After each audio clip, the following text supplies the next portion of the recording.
ini adalah waduk terbesar di Indonesia.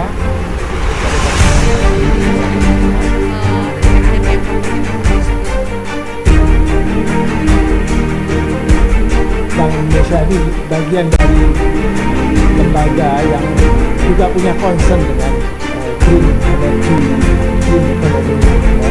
Termasuk juga kita mendorong pada perbankan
Good morning, and we're very delighted to welcome you all invited guests at Maison Pine Hotel Ballroom, West Bandung Regency.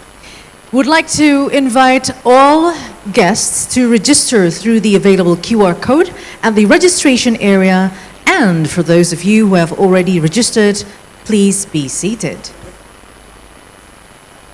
Kami mengundang Bapak Ibu yang sudah hadir untuk segera memasuki ballroom, karena sebentar lagi acara akan kita mulai, dan juga kami ingatkan kembali untuk bisa registrasi dan melakukan QR code di meja registrasi, dan jika sudah melakukan registrasi maka kami mengundang Anda semua untuk masuk ke dalam ballroom dan menempati tempat duduk yang telah disediakan.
PLTA Cirata ini adalah waduk terbesar di Indonesia.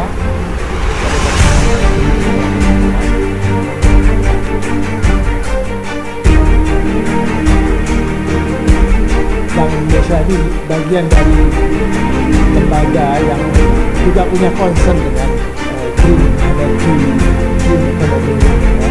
Termasuk juga kita mendorong pada perbankan kapasitas pasarnya seperti dapat kita masuk yang besar di Indonesia.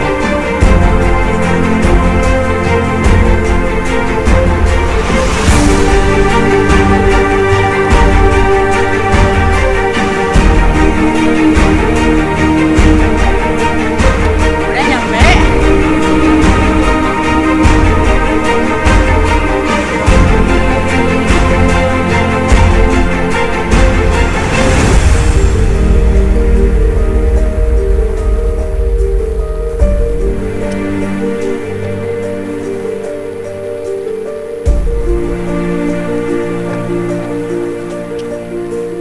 Udah jadi sarapan jadi langsung ke situ.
Greetings and welcome to Mr. Juda Agung, Deputy Governor of Bank Indonesia. Selamat datang Pak Juda Agung.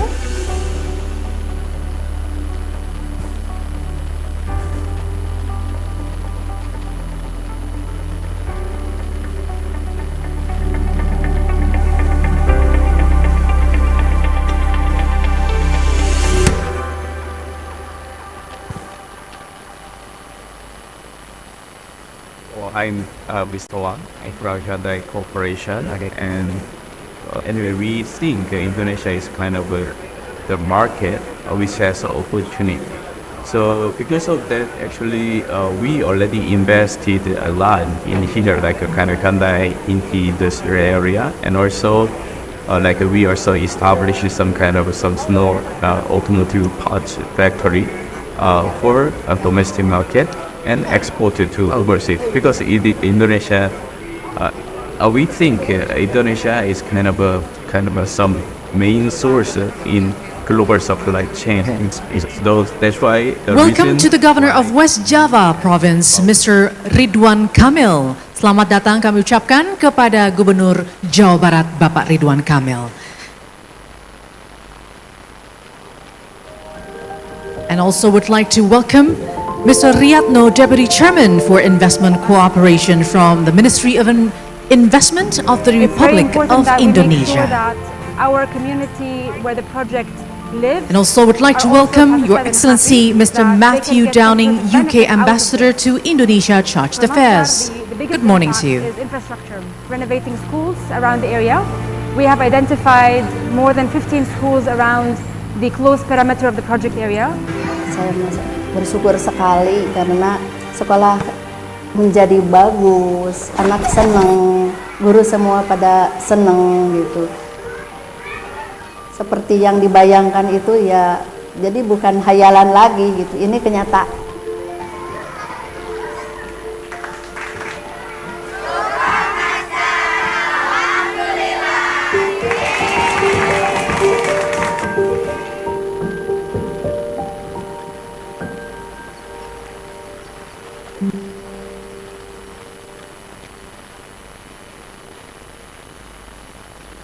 Karena dari survei para investor yang ada, kenapa di Jawa Barat, Provinsi Jawa Barat menduduki ranking yang pertama untuk investasi? Alasannya yang pertama karena jalan tol yang ada di Provinsi Jawa Barat itu yang paling banyak dibangun.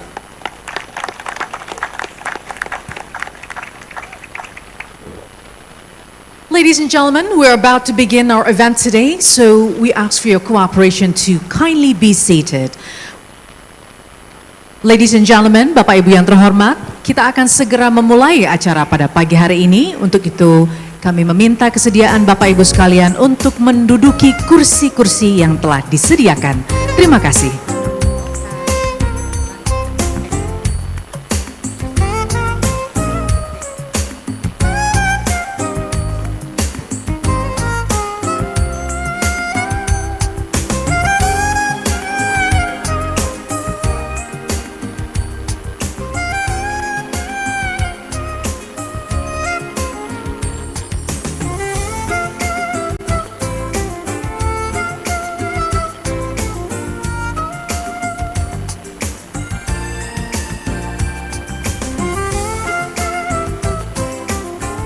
Ladies and gentlemen, distinguished guests, we are about to begin with our event today.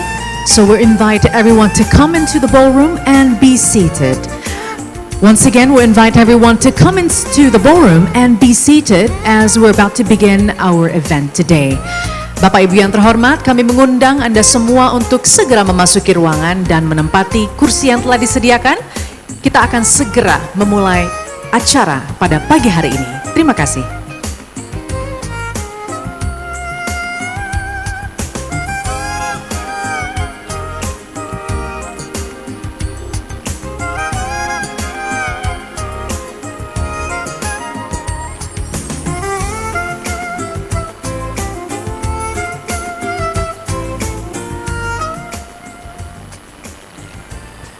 Excellencies, distinguished guests, ladies and gentlemen, please rise for the national anthem of the Republic of Indonesia.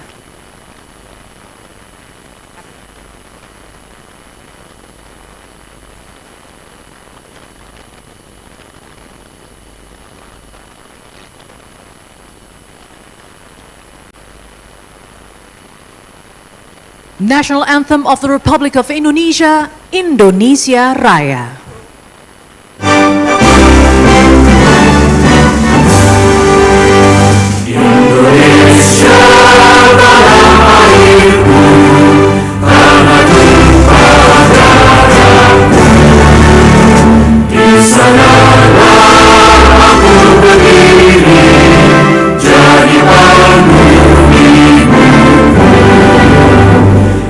Indonesia, kebangsaan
You may be seated. Thank you.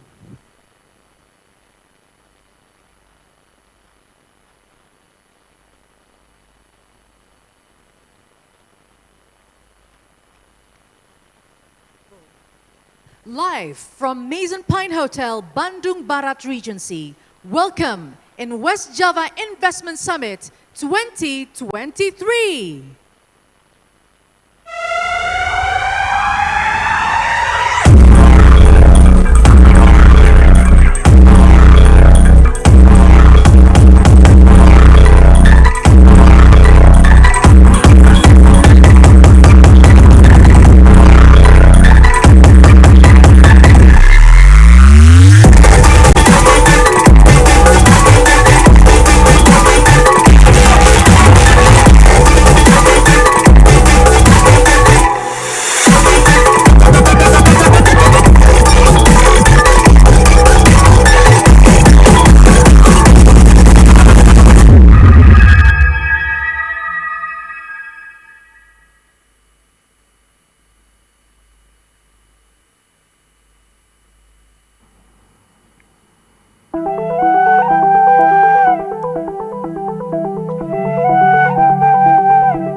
What a crowd. Assalamualaikum warahmatullahi wabarakatuh.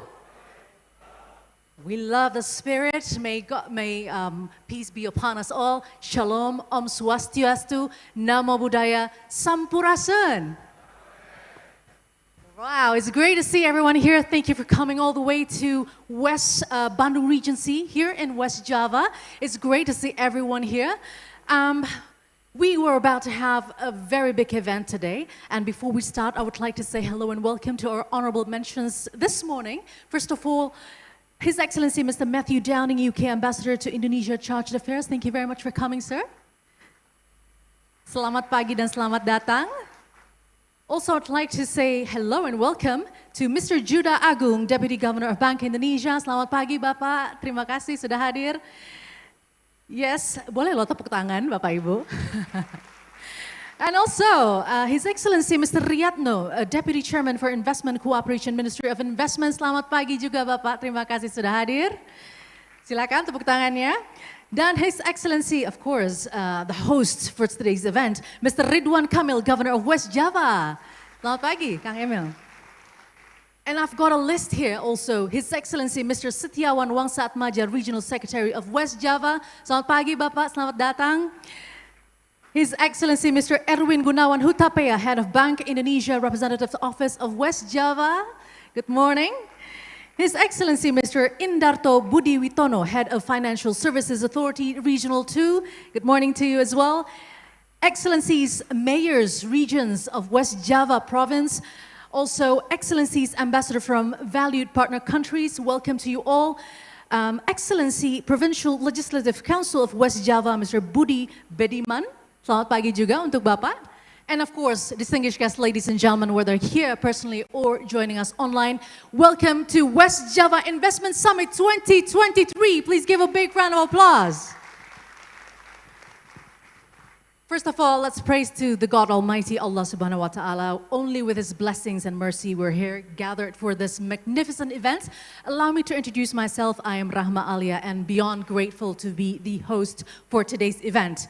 So, ladies and gentlemen, West Java Investment Summit 2023 is the highest investment summit of its kind in West Java, and it has been held for the 5th time. And this year, the theme evolves around investing in sustainable growth. So, we're going to be talking about and seeing exhibitions and presentations around the downstream industries that is adding value to raw materials, and also the adaptations of renewable energies that have abundant of potentials, and also regarding the vocational training, and we'll also explore the untapped potential areas for investment here in West Java. And this all will be accomplished throughout presentations and exhibitions throughout this event. And ladies and gentlemen, as we know, West Java has been fully committed in creating an attractive climate and also places for investments here in the region. We have seen massive infrastructures development. We've also seen accommodative regulations from the government, as well as pleasant and supportive climate for the investments. So probably the biggest question of the day is, who wants a promising future? Anyone? Yes? You want a promising future? So the answer is to invest in West Java. Once again, please give a big round of applause for the optimism. All right, so before we begin, ladies and gentlemen, in order to seek blessings and ensure the success of today's event, let us join in prayer to Allah subhanahu wa ta'ala. We kindly request Mr. Nanang Naisabur to come up to the stage and lead the prayer. The stage is yours.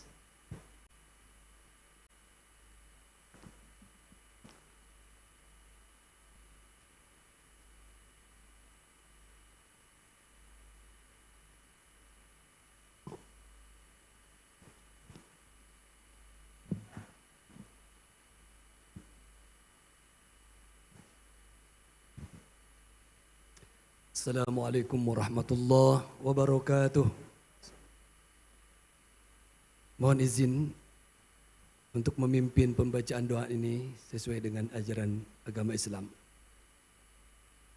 Allahumma salli wa sallim wa barik ala Sayyidina Muhammadin wa ala alihi wa ashabihi ajma'in. Amin ya Allah ya Rabbal alamin. Bismillahirrahmanirrahim. الحمد لله رب العالمين حمدا يوافي نعمه ويكافئ مزيده يا ربنا لك الحمد كما ينبغي لجلال وجهك الكريم وعظيم سلطانك اللهم صل وسلم وبارك على سيدنا محمد وعلى آله وصحبه أجمعين يا الله يا رحمن يا الله يا رحيم.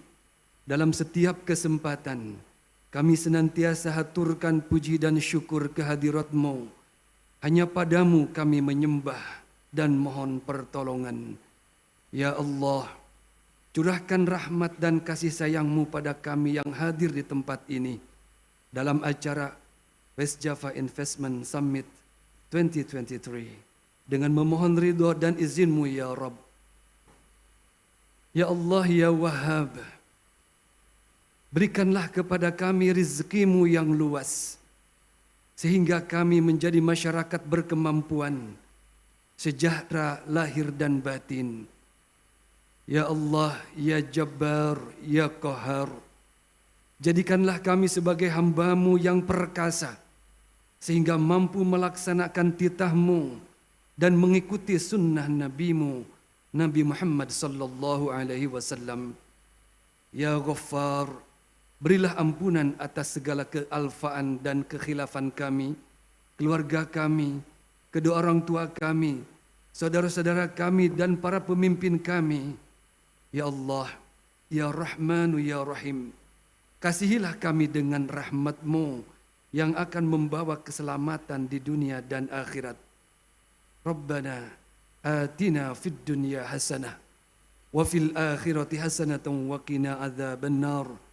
ربنا تقبل منا إنك أنت السميع الدعاء وصلى الله على سيدنا محمد وعلى آله وصحبه وسلم والحمد لله رب العالمين.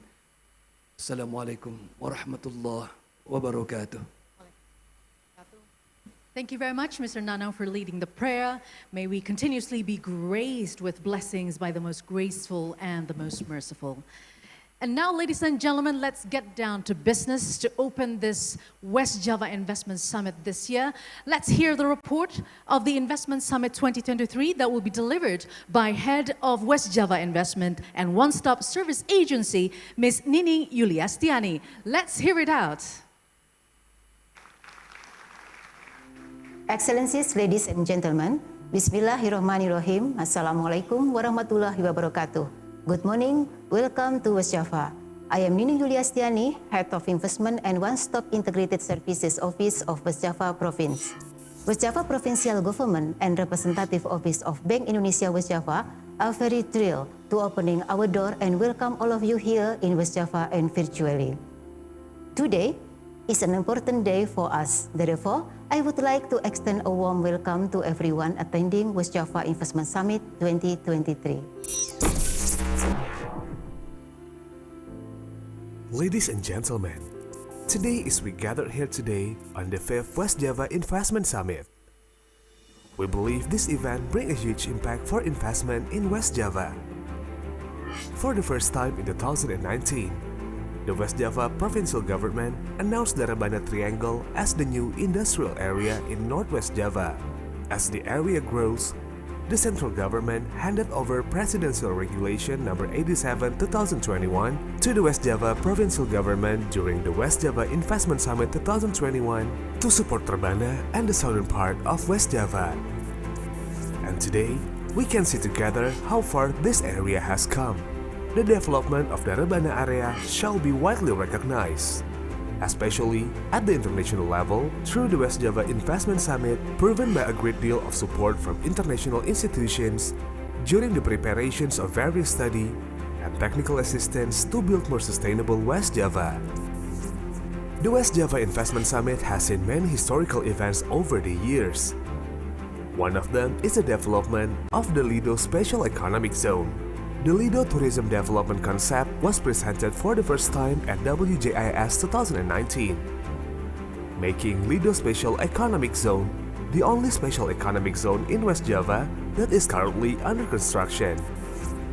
We believe this event will give investors confidence to keep investing in West Java.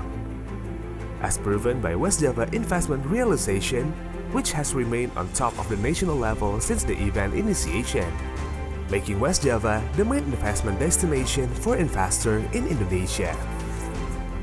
In 2022, West Java investment realization reached 174.6 trillion rupiah or 11.70 billion US dollars, with foreign direct investment or FDI of 93.77 trillion rupiah or 6.30 billion US dollars or around 54% from total investment realization. And while the realization of domestic direct investment or DDI at 80.81 trillion rupiah or 5.43 billion US dollars or around 46%. Ladies and gentlemen, in West Java Investment Summit 2023, we will be talking about investing in sustainable growth. We aim to highlight green economic growth by focusing on downstream industries, vocational training, renewable energy, and new investment area. And our goal is to contribute to the economy of West Java by creating sustainable value chain, capable workforce, and diversifying our economy to areas we have never tried before. Ladies and gentlemen, there are several key agendas on today's event. First, signing memorandums of understanding as a commitment from international institutions to support investment in West Java, especially in Rebana area as the new investment destination. Second, we will be showing an update on Rebana development as the new investment destination in West Java, and the primary segment of our event is the project presentation, in which we will show several ready-to-offer projects. Lastly, there will be one-on-one meeting and networking sessions at the end of the event to allow you to have in-depth discussions about projects of your interest. Distinguished ladies and gentlemen, I hope today's event can give investors more confidence and also convince investors that West Java is still a very promising place to invest, especially in the projects offered today. Finally, I would like to thank our strategic partner, Representative Office of Bank Indonesia West Java, for the continuous collaboration in organizing West Java Investment Summit 2023. We look forward to your investment in West Java. Thank you for your attention. Think investment, think West Java. Wassalamualaikum warahmatullahi wabarakatuh. Ladies and gentlemen, please give a big round of applause for the development and achievement of investment here in West Java. And it is indeed, this region has done a lot of homework to make sure that developments are ongoing, and it is for the aim of becoming the champion province in Indonesia, in fact, in ASEAN. And so therefore, for the next agenda, I would like to invite everyone to see the journey of investment of West Java. Here it is. The world keeps changing. Adapt or be left behind. Innovate or lag behind. We are faced with many global challenges, impacting every one of us, changing various aspects of life, causing uncertainty, disrupting stability. We shouldn't remain silent. What about Indonesia? Let's take a look at one of its provinces. With its diverse challenges, undergoing transformation, opening up investment opportunities, uniting and inspiring. We are West Java.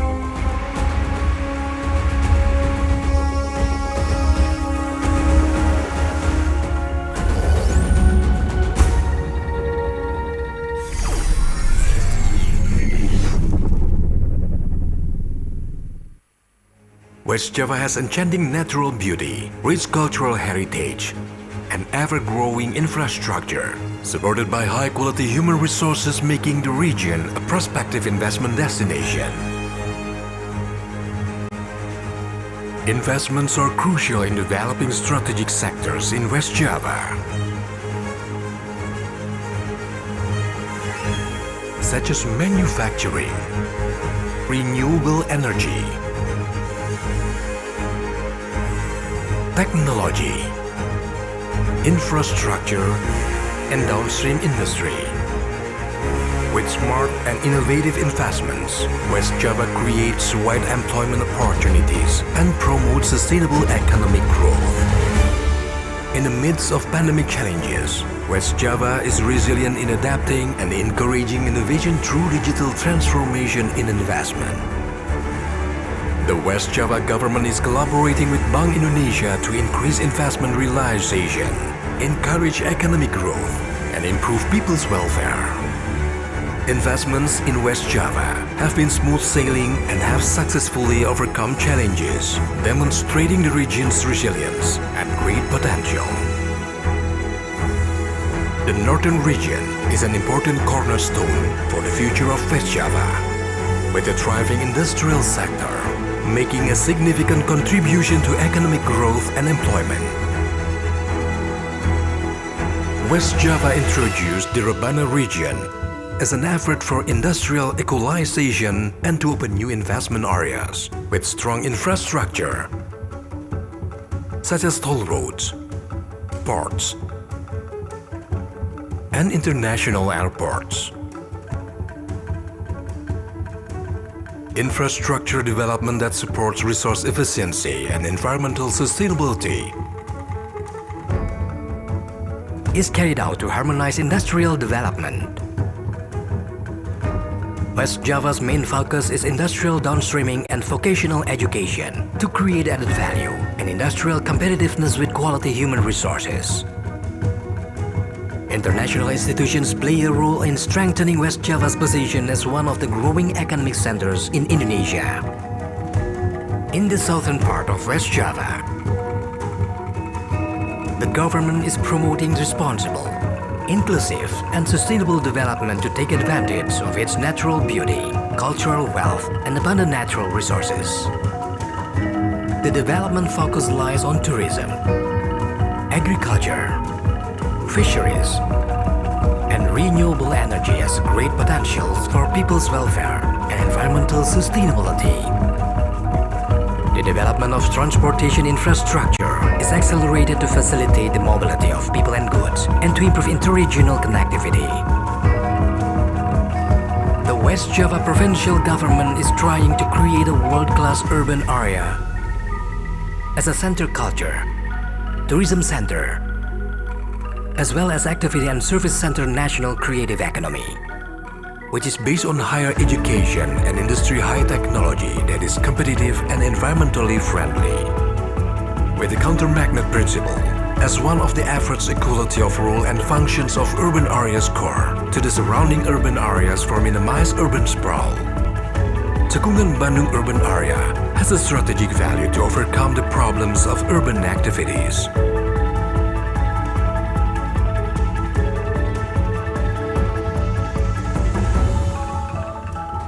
With innovation and collaboration in investing, West Java is ready to become a leading province in development and facing global challenges and competition.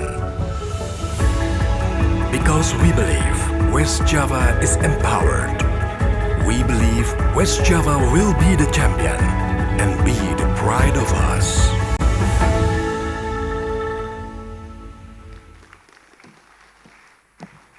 Thank you for the big round of applause.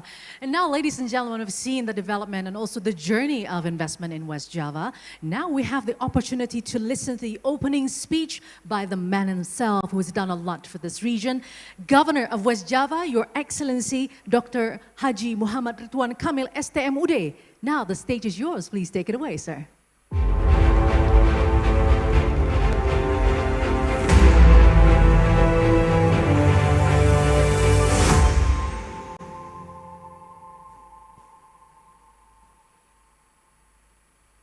Bismillahirrahmanirrahim. Assalamualaikum warahmatullahi wabarakatuh. Sampurasun, salam sejahtera, Om Swastiastu, Namo Buddhaya, salam kebajikan. Yang kami hormati, Excellency Mr. Matthew Downing, UK Ambassador to Indonesia, Charge d'Affaires, Mr. Yuda Agung, Deputy Governor of Bank Indonesia, Mr. Riyatno, Deputy Chairman for Investment Cooperation, Ministry of Investment, West Java Regional Leaders Coordination Forum atau Forkopimda. Here with me, Pak Setiawan Wangsa Atmaja, West Java Regional Secretary, Member of Parliament of West Java, Pak Bedi Budiman, my dear friend Pak Erwin Gunawan, Head of Bank Indonesia, Representative Office of West Java, Pak Indarto, Head of West Java Regional, the Indonesian Financial Services Authority. Mrs. Arlina Abu Bakar, also Head of Bank Indonesia, Representative Office of DKI. And of course, all distinguished gentlemen, here with me also some mayors and regions coming, and everybody here. Today, I have a mixed feeling, yeah. One, I'm very, very happy. You see the statistic, cannot lie. We are the best performing economy in Indonesia is West Java. Second feeling, I'm very sad because this is my last 4 weeks as a governor of West Java. I will leave the office on September 5th. After that, I will be just a regular citizen Ridwan Kamil. Still will assist you in any way I can to make sure you are happy doing business in West Java.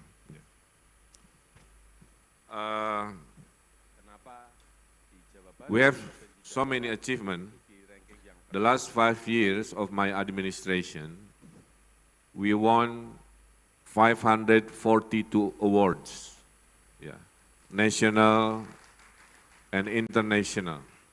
This is to show you we are having 542 change, the before-after story, from slow to fast, yeah, from not so great become great, from ordinary to extraordinary, and many things. Yeah. So it will take 9 hours if I have to explain one by one per minute each.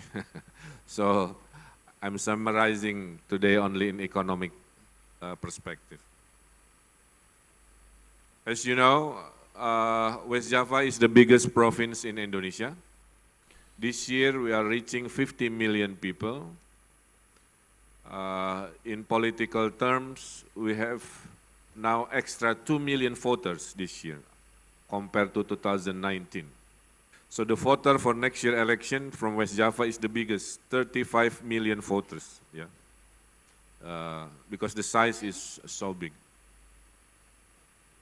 Our birth rate ratio also still very healthy, 2.1.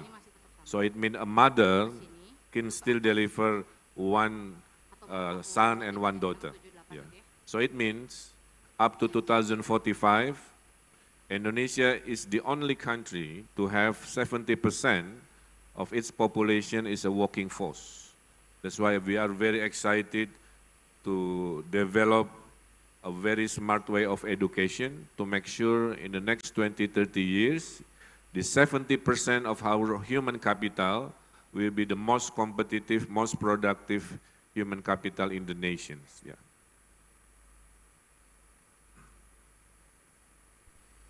In this West Java Investment Summit, usually we have it in October, yeah. But since I will leave the office in September, I asked the committee, let's do this year in August. But it turned out it's much, much better, yeah. You will see so many digital performance, the first time I see, yeah. Combination of very West Java, uphold the tradition, but also keep up with technology. If you combine, you see this dances with electric angklung. 3 reasons, yeah, why we always number 1.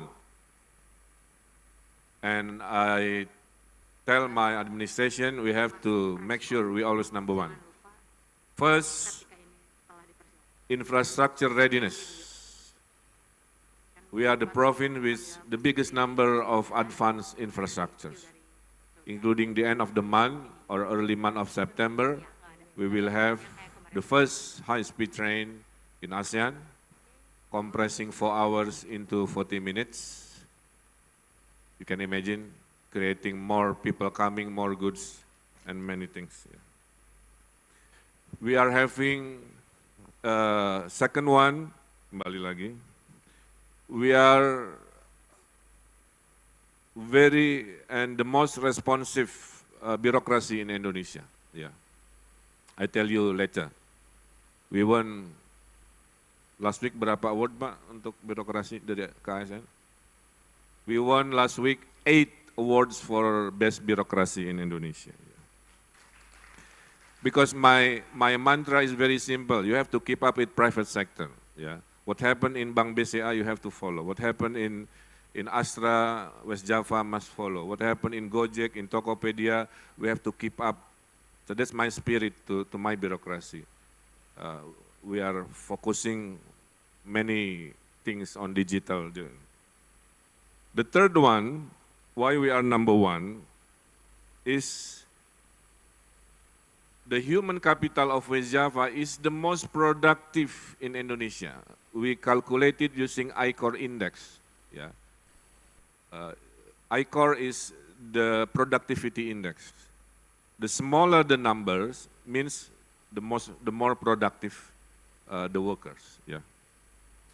In ASEAN, Thailand is considered number one for most productive resources, but West Java also score similar to Thailand. Yeah. So it means in other province, in one day you produce 4 goods, but in West Java, in one day you produce 6 goods, or maybe 8 goods. So it means if you invest in West Java, you will get, I promise you, you will get humble, obedient, but also productive workers. So this is the strength. So I'm very, very happy to offer you comprehensive infrastructure, responsive bureaucracy, and productive human capital. In infrastructure readiness, for example, we are building 9 toll roads. That's why in the first video, if you saw, President Jokowi stated during the opening of Bogor-Sukabumi toll road, saying that the biggest number of toll road constructed in West Java. Yeah. And this is Kenapa di Jawa Barat, Provinsi Jawa Barat menduduki ranking yang pertama untuk investasi? Alasannya yang pertama, this is automatic. Karena jalan tol yang ada di Provinsi Jawa Barat itu yang paling banyak dibangun. So you can imagine in 5 years, okay, this 9 toll road will crisscrossing the whole direction of West Java, in the north, in the south, in the west, producing more goods, connecting more people, and creating more opportunities also. Yeah. Last month we are opening the Cisumdawu toll, connecting the city of Bandung to airports. Before 3 hours, now 40 minutes. Yeah. And creating many projects. For example, there is a touristic destination in Jatinangor. Yeah. They are building what they call like Disneyland local style. They break even point only 2 years. Because close to toll road, people are craving for happiness, spending for tourism. They are building this ticket-based income, and they are happy, and said to me yesterday, Governor, we are building 3 in West Java, and we need more land, because the business is good, people are spending. Every time our economy is above 5%, it means people are spending. Yeah, so this is a good sign. And report just came from Pak Erwin. This Q2, West Java performed 5.25% economic growth, the best performing in Java Island, above other provinces in West Java. We are number one today. National level 5.17. We are 5.25. Last year we are also the best performing in Java. 5.45%. Yeah. So it's easy as a leader to talk with statistics because this is reality. Yeah. Besides 9 toll road, we have what we call the biggest, the most sophisticated seaport in Indonesia, called Patimban Seaport. The first phase is finished, exporting vehicle to ASEAN and Asia Pacific. But when Patimban, the whole phase finish in the next coming years, it will be the most digital, the most sophisticated seaport in the whole Indonesia. And my vision, every time I see this engine of economy, I want to create a civilization. That's why I said to Pak Jokowi, Pak, let not just building the seaport, let's building a city where people can live, work, and play in the one area. And I envision Patimban to be 1 million residents in the next 20, 30 years with maritime relatedness. Yeah. So that is Patimban. Kertajati also now is ready for business since the connection of the toll road finished. Yeah. In October, the Ministry of Transportation will open connection to global. So I just approached by Malaysia Airlines, by Saudi Airlines, by many airlines. They want to have connecting directly to West Java for our 50 million customer. Yeah. Umroh and Hajj is very busy now. And within the Kertajati, the same with Patimban, we allocated 3,000 hectares to be a city called Aero City. Yeah. So it's not just in and out airplane, but also a city. PT Dirgantara is thinking to move from downtown Bandung to somewhere here. PT Pindad also, our military industry, is now exercising the master plan to move from Bandung to the north of West Java, because Bandung will be designed as a merely tourism lifestyle city. Yeah, so industry is designed to be moved out to Bandung, close to this area.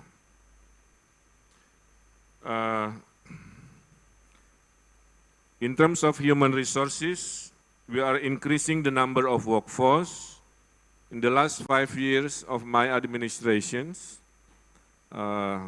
we have now 25 million strong workforce. Yeah.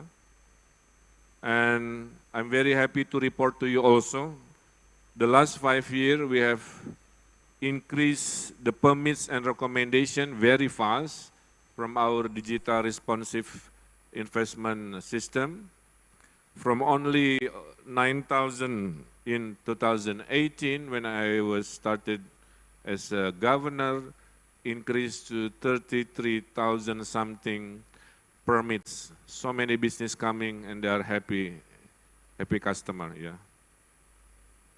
And I'm very pro-business leader. I remember I assist IKEA. They came to me asking for location.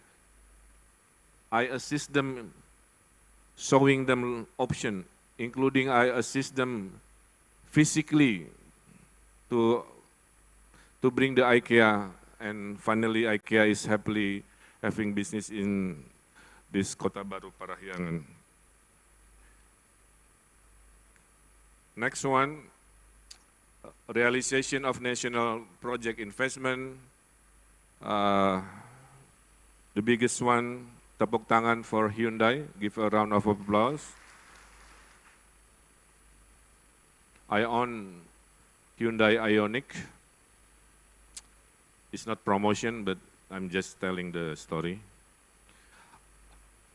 Hyundai production only 2,000 car a year. Order 3,000 car. So they are having nice problem. Yeah. They're having problem, but it's nice problem. Over demand. And now many EV brand is coming to Indonesia. I'm very, very happy. Top 10 foreign investor in West Java. Number 1, of course, is high-speed train. Yeah, 18 trillions so far. And also top 10 domestic investor in West Java. I would like to thank you, the domestic investor. Why? Because now it's reaching almost 50-50. So it means the confidence of local investor to our economy is as strong as the foreign investor. Yeah. So the gap is getting smaller. Now it's almost 50-50 in West Java. Within hundreds of programs in West Java, we have 5 excellence that I am very proud. Number 1 is Islamic economy, because we are also the biggest Muslim population in the world. And we are designing our economy also to be reaching all sectors, including the Islamic economy, Sharia. Village development, I tell you the data later. We have 5,300 villages. Too small, enough number. Central Java, 34 million people, villages 8,000. West Java, population 50 million, villages only 5,300. But when it comes to performance and reducing poverty, we are much, much better. Investment, infrastructure, and also digital bureaucracy. For the last 2 months, I sometimes read speech made by ChatGPT. So now AI is part of my life. Now we are researching AI, which public service can be replaced by AI, so I can shift the human capital to more dynamic, more productive assignment. Okay. This is Islamic economy. Yeah. We are creating one Islamic school, one business. Yeah. And I'm very happy to report to you, the last 5 years, we produced 5,000 new businesses in madrasah in West Java. They are now owning small bread factory, small shop factory, small financial engineering, financial technology factor, business, and so on and so on. Yeah. Because we have to fight the poverty. When the poverty gone, the reason for radicalism also will be gone. So I have to make sure they are happy with their life. And this is the way I balance between modern thinking also and our culture in Islamic society that we have today. Okay. Saya masih ingat, I give 10 best product. I brought them exhibits in Istanbul, Turkey, yeah, for Muslim Expo. One pesantren selling fruits with bamboo case, yeah, bamboo packaging. At the end of the day, the buyer is not buying the fruit, but buying the packaging. Because they said, oh, the packaging is nice from bamboo. We just order the bamboo. Now they're having bamboo packaging business. Before they are selling fruit, but the packaging is too nice. It's just a small story, so yeah. Okay. And I'm very happy to report to you also the last 5 years, we are transforming the biggest in the country, reducing poverty in the rural area with many innovation. Yeah. We call it Gerbang Desa, Gerakan Membangun Desa. We won awards in Asia Pacific for digital village innovation, okay? Because we revolutionize all sector in the village, communication, production, using IoT to feed the fish, to feed the chicken, many things, yeah. And we do one village, one company also. Now almost 100%, all villages in West Java, they own a company for their own business. Okay? This is the report to all of you. When I started as a governor in 2018, we still have 1,000 poor villages in rural area. We call it Desa Tertinggal dan Desa Sangat Tertinggal, or very underdeveloped or underdeveloped. Yeah. In only 4 years, from 1,000 underdeveloped rural village, now 0. Yeah. So we reduce 1,000 poor villages with digital economy in just 4 years. So I won a medal from Pak Jokowi 2 months ago because just Java is the fastest in reducing the rural poverty. And Indonesian category, we have 5 categories, yeah. And the top 2 is developed and Mandiri, 5-star economy, yeah. In 2018, only 37 5-star villages, now 1,800. So this is my record of how you have to bring new economy. Also, you have to remember, West Java is the first to coin the term millennial farmers. Why? Because the future also will become very fragile when it comes to food security. The future war might start from the war of food crisis. And the typical age of farmers in ASEAN is senior citizen, above 50 years old. So we created this program called Millennial Farmers, asking the urban young generation to come back to rural. I give them the land. I borrow the money from our bank, Bank BJB, and we buy the products using state-owned company. But must have mastered the digital skill. So now they water the plant using mobile phone, they feed the fish using e-fishery apps, they have now what we call it chicken apartments, 6-story chicken farm instead of 1 story, press mobile phone, 6-story food coming to the chicken, yeah? And we are creating this digital revolution on production. So in the future, mobile phone is no longer means of communication. In the future, mobile phone also a means of production, okay?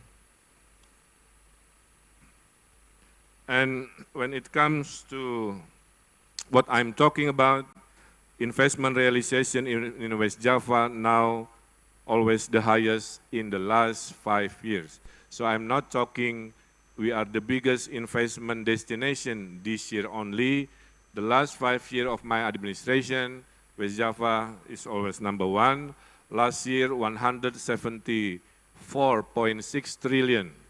1 trillion creating 1,000 jobs. So we are delivering last year at least 175,000 jobs to West Java.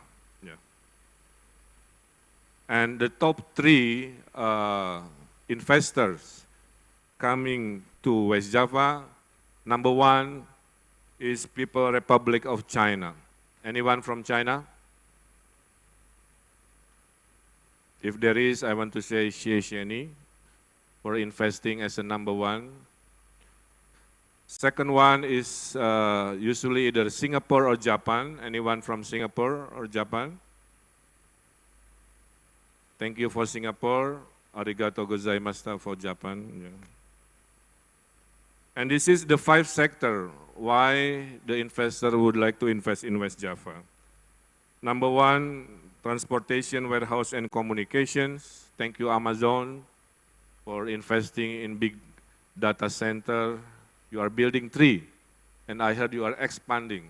I met your supervisor in Washington, D.C., and I said thank you. Yeah, and tell all the tech company in America to follow Amazon Web Services doing in West Java. Second one is housing industry area. 50 million people need house, need apartments. Yeah, so motor vehicle industry and other services. Yeah. Number of projects also increasing big time.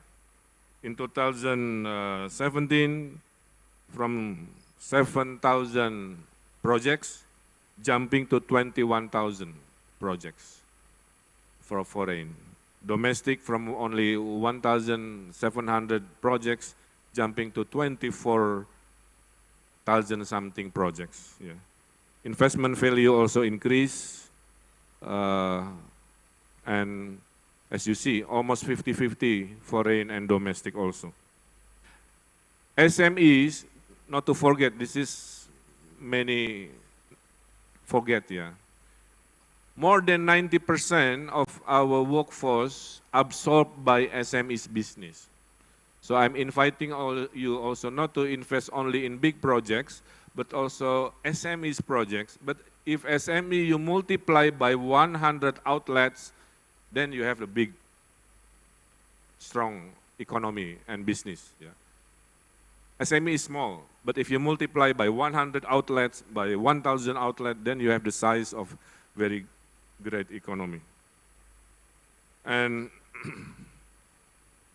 GDP per capita of West Java also, I'm reporting to you, increasing, even though we have 2 years COVID, yeah, 2018, 40 million per capita per year, now 49 million rupiah per capita per year. Hopefully in the next 20-30 years we are increasing more. Yeah. And high-speed train, as I mentioned to you, will have the second phase. So the first phase, Jakarta, Bandung, President already agreed. Second phase will be Bandung Airport, Kertajati to Surabaya. Less land acquisition because we agreed to use the toll road alignment for construction of high-speed train. The reason Jakarta-Bandung is too long, 5 years in the making, because land acquisition is always a dynamic issues. Yeah. But the second phase, I guarantee you will be faster because using the toll road alignment. In total also, we have 15 national projects, project strategies national, yeah. And this is to show you that West Java and the central government is working hand in hand to make sure we have a strong, and in government, we are the best and most responsive bureaucracy. I tell you my vision, yeah. In Indonesia, we have 4 levels of bureaucracy. 1.0, regulator only, no innovation. Yeah. No regulation, no innovation. It's very primitive. The second phase, 2.0, is performance-based governance. You give awards to your performance, yeah. But still not sufficient because the government, the bureaucracy 2.0 still thinking that anything related to public service must be the jobs of bureaucracy. That's old school. So West Java now building the 3.0. Everybody that loves West Java can work under me as a governor. So I recruit thousands of Gen Z as part of my army now. That's why we won 100 awards for digital revolution bureaucracy, because we have more than 1,000 Gen Z working as a digital apps provider, including the last one, Bureaucracy 4.0, using AI, using anything new to reform my bureaucracy. And this is the result. 500 government, regional government, province, city and regions, ministry. West Java is #1, Pak, in bureaucracy. Yeah. Outperforming the whole ministry, outperforming the whole 500 regional and local government. And tepuk tangan, mohon berdiri Pak Setiawan Wangsak Baja. This is the man behind the scene that translating my vision into the most performing bureaucracy. And I already give him permission because he is invited by the Philippines government to learn about our bureaucracy system. Silakan Pak. You need some time for break, yeah. So I'll let you go. Next one, do not forget we are experiencing what we call crisis in climate. Yeah, 700 hectares land of West Java is gone, now become seawater. So sea rise level is real. West Java is losing now 700 hectares of used to be land, now become seawater. So we have to shift our thinking of what we call it comfort zone of carbon into more efficient, more reducing our carbon lifestyle. Our carbon lifestyle now is really threatening our climate. And this is happening everywhere to all the shoreline in Java Island, in Sumatra Island. We have to do something now with the help of you from the business side. So what we do, what we have been doing the last 5 years, we are planting 50 million trees in all seashore, all the critical land.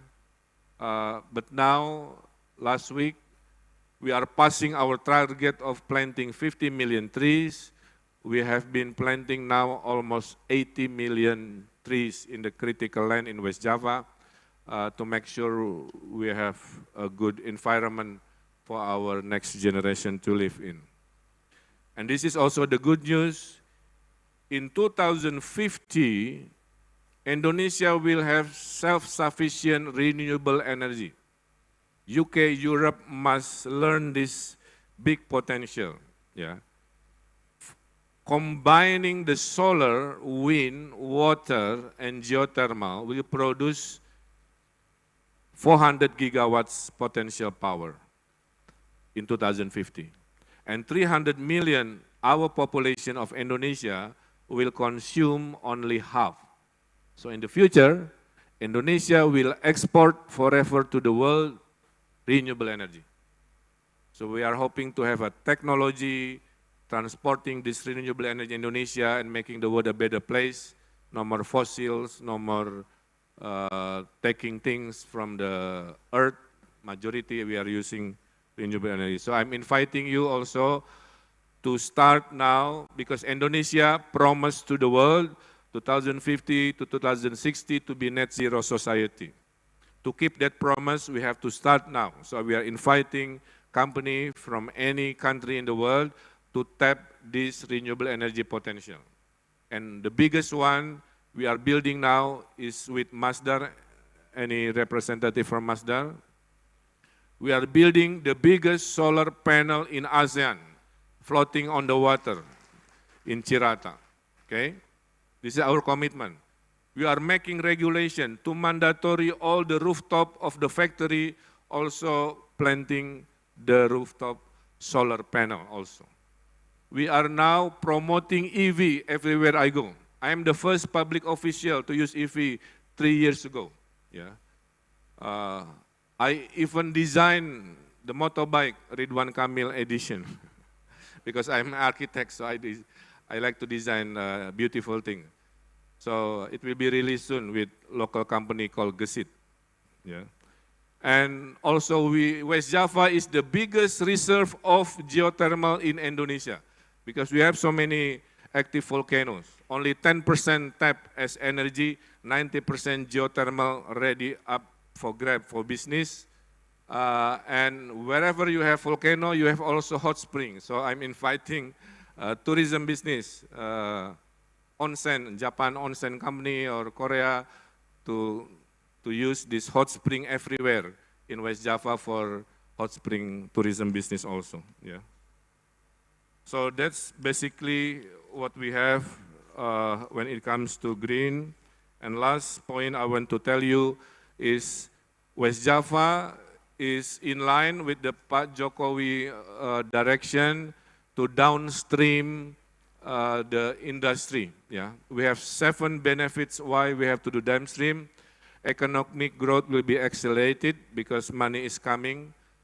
Second, more jobs opportunity instead of just exporting raw nickel or raw minerals. We are building the added value business, multiply by 4 times, 6 times economic value, increasing national income and less risk for commodity price impact. Yeah. So therefore, we are happy to report to you, West Java is preparing many downstream industrial zone,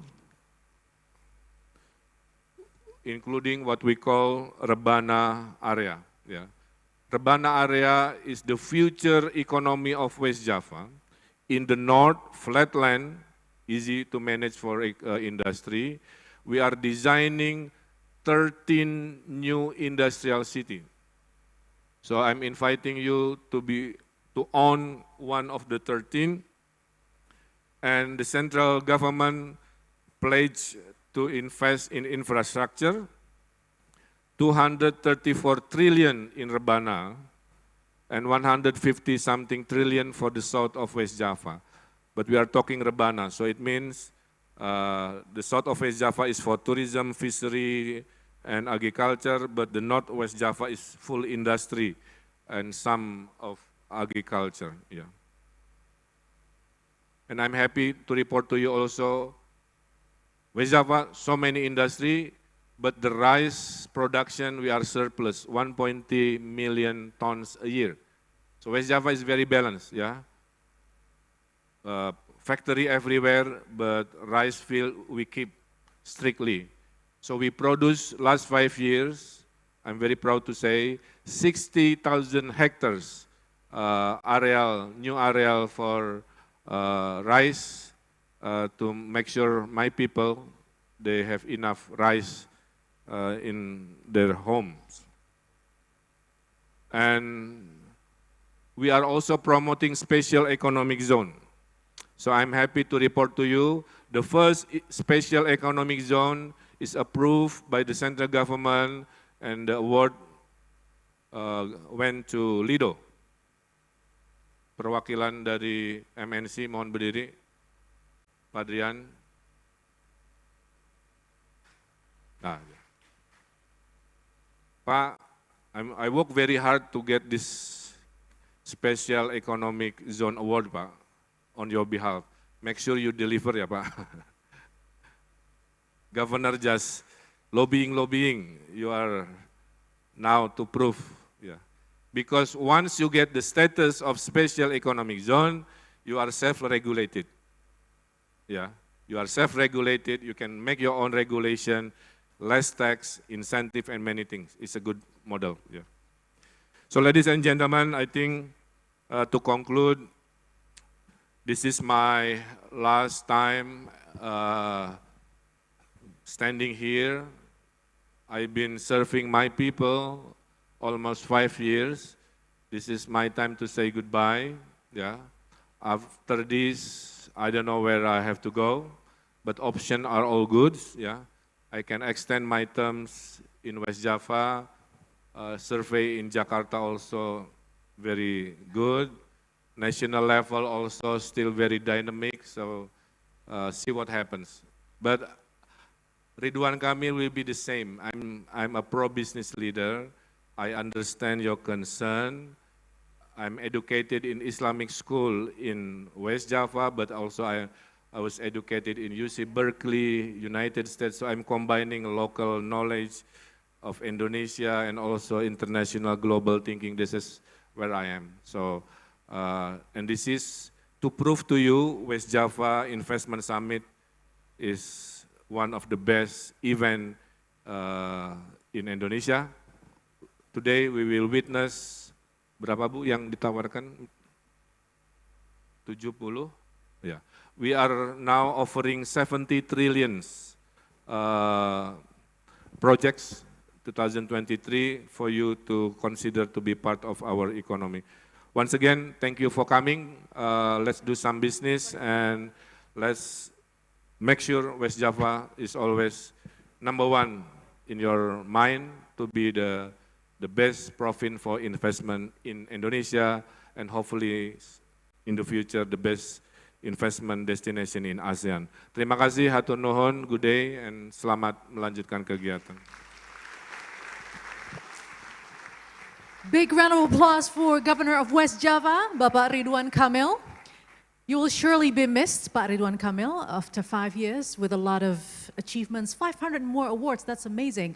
And certainly there was a promise, you will stay as somebody who will make West Java as very appealing for investment. So investors, if anything happens, Pak Ridwan Kamil is there, you can go after him. All right, so now, ladies and gentlemen, after the speech from the Governor of West Java, we have the opportunity to have the keynote speech through this video by the Coordinating Minister for Economic Affairs of the Republic of Indonesia, Mr. Erlangga Hartarto. Here it is.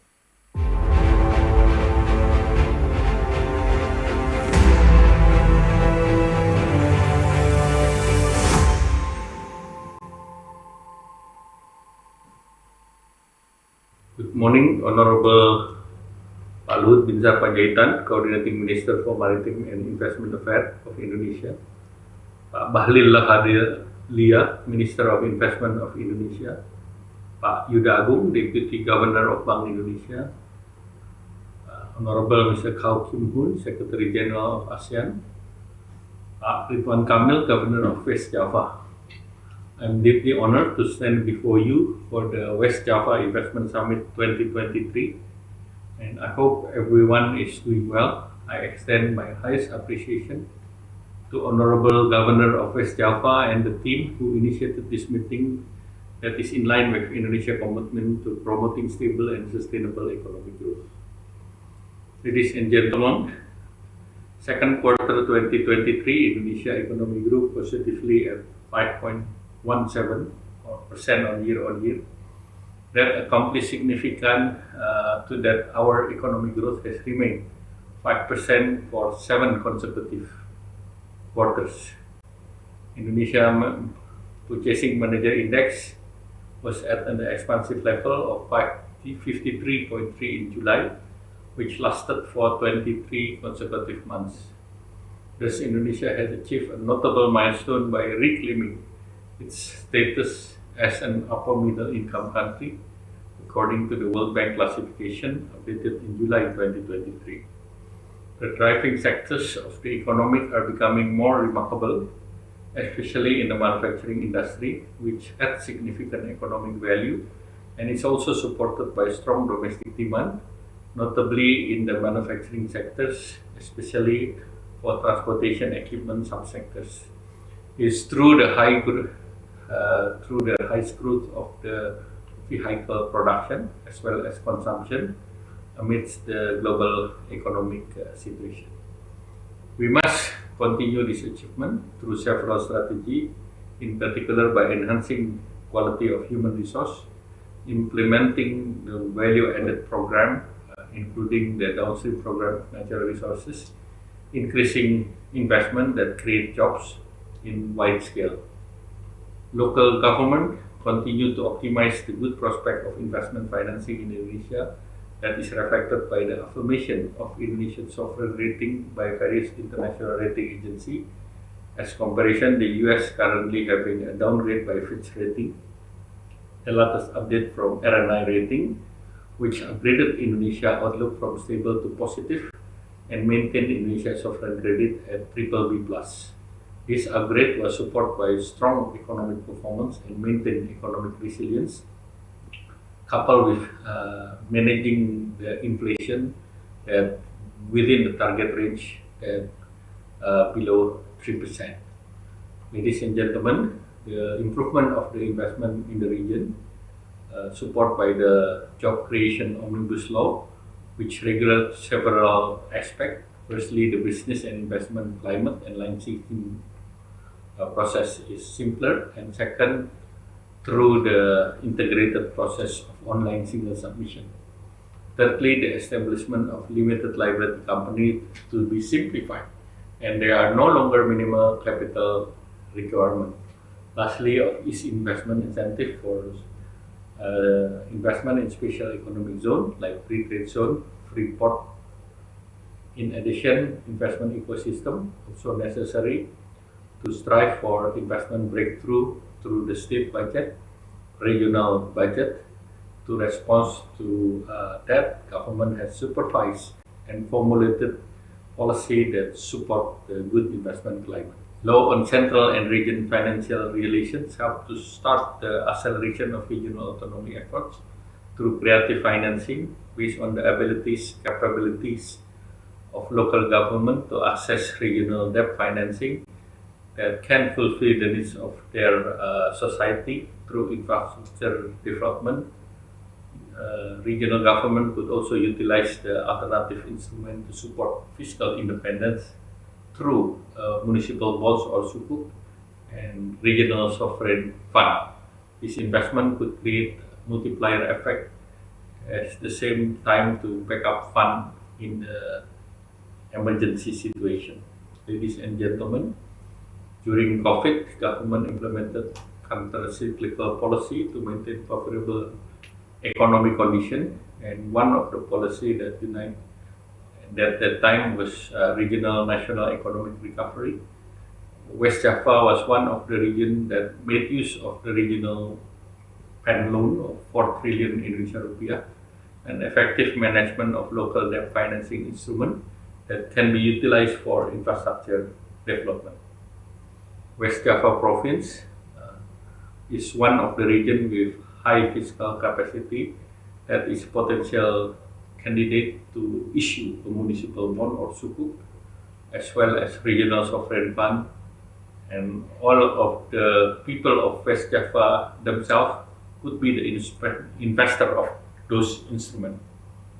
Ladies and gentlemen, I hope that the effort to transform and change the paradigm of fiscal independence can work and continue to strive and becoming the concern of all parties, including regional leaders.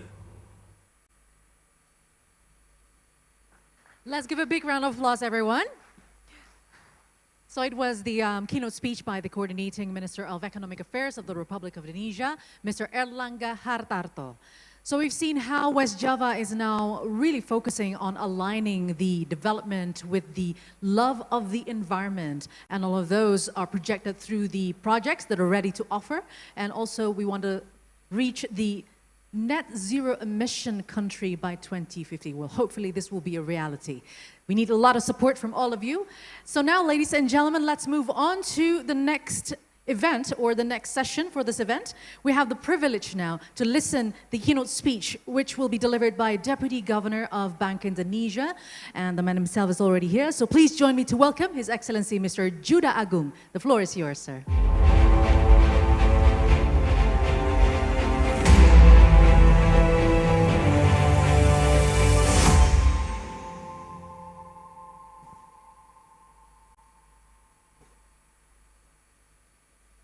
Honorable UK Ambassador to Indonesia, Charge d'Affaires, Mr. Matthew Downing, Honorable Governor Ridwan Kamil, representative from the embassies of the United Arab Emirates, Japan, and Denmark, Deputy Cooperation and Investment of Indonesia, Investment Coordinating Board, Bapak Riyadno, leaders of development agencies from JICA, ISDB, ADB, KFW, Korean Chamber of Commerce, my colleague from Bank Indonesia, representative from various investment institutions, banking, venture capitals, and private investors. Ladies and gentlemen, Assalamualaikum warahmatullahi wabarakatuh, and very good morning to all of you. First of all, I would like to extend my appreciation to the collaboration between the provincial government of West Java and Bank Indonesia Rep Office in West Java in organizing this very important event. The West Java Investment Summit, which already held for the 5th consecutive years, has consistently delivered exceptional contribution to the advancement of the West Java development. This investment summit has firmly established itself as extraordinary platform, serving as catalyst for in-depth discussion between investors and Indonesian authorities regarding a diverse array of projects.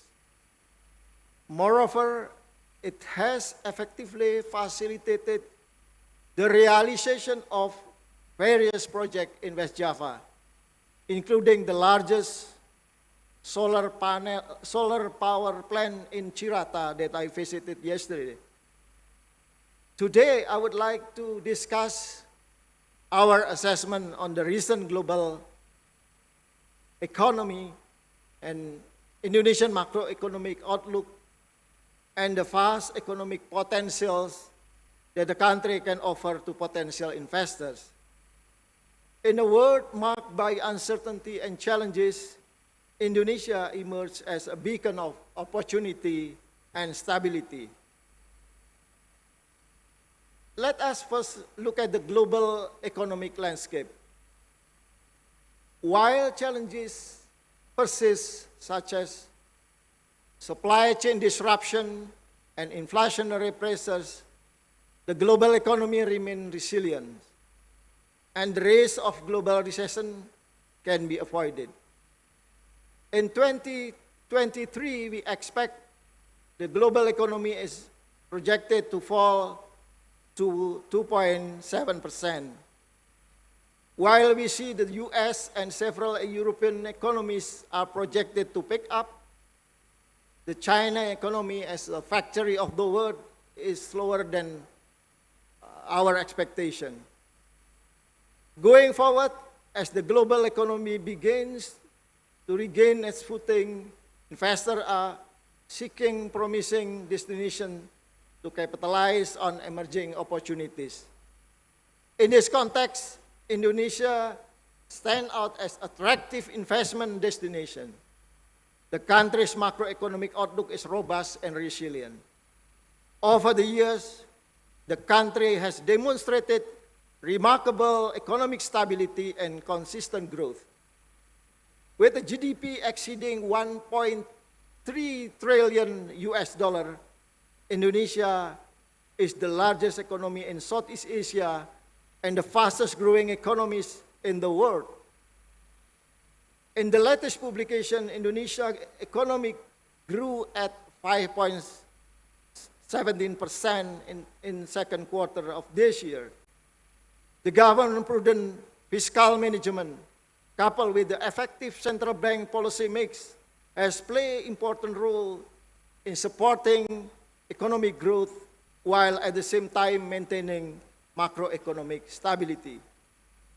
Inflation is well managed at low and stable level. The consumer price inflation declined to 3.08% in July. This rapid disinflation to the targeted range is a positive outcome of consistent and prudent monetary policies, coupled with the close collaboration with the government, including the local government, especially to manage supply-side inflation. We project that the inflation will remain under control within 3% plus minus 1% target range this year and 2.5% plus minus 1% for the next year 2024. The external sector remains resilient, supported by manageable level of current account balance and sufficient level of reserve.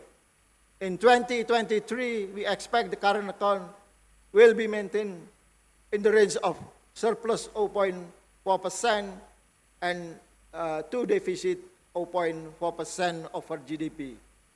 Indonesia financial system also remains stable. Liquidity in banking sector remain ample and banks are well capitalized. Lending growth was 11.3% last year and expected to grow 9 to 11% this year. Moving forward, the economic prospect of Indonesia remain highly optimistic. This also been confirmed by the credit rating agency RNI. In its latest release, RNI upgraded Indonesia outlook from stable to positive. Moreover, Indonesia maintained its BBB+ rating, signifying a position 2 levels above the minimum investment grade. Ladies and gentlemen, Indonesia economic potential are vast and diverse. The optimism in Indonesia economic prospect is underscored by several factors that I consider as the long-term advantages. One, the country's large and young population, coupled with growing middle income class, present a thriving consumer market. Indonesia's current demographic composition is dominated by productive age group constituting over 70%. Over the past 15 years, Indonesia has witnessed the expansion of middle class from 7% to 20% of the population. With the projection of sustained economic growth, this middle class is anticipated to persistently expand and eventually constitute a dominant proportion of Indonesian population. This offers tremendous opportunities for business across various sectors, including retail sectors, consumer goods, healthcare, and services. Two, Indonesia has made significant strides in digital transformation. The country has seen rapid increase in internet penetration and smartphone usage, leading to flourishing digital economy, e-commerce, fintech.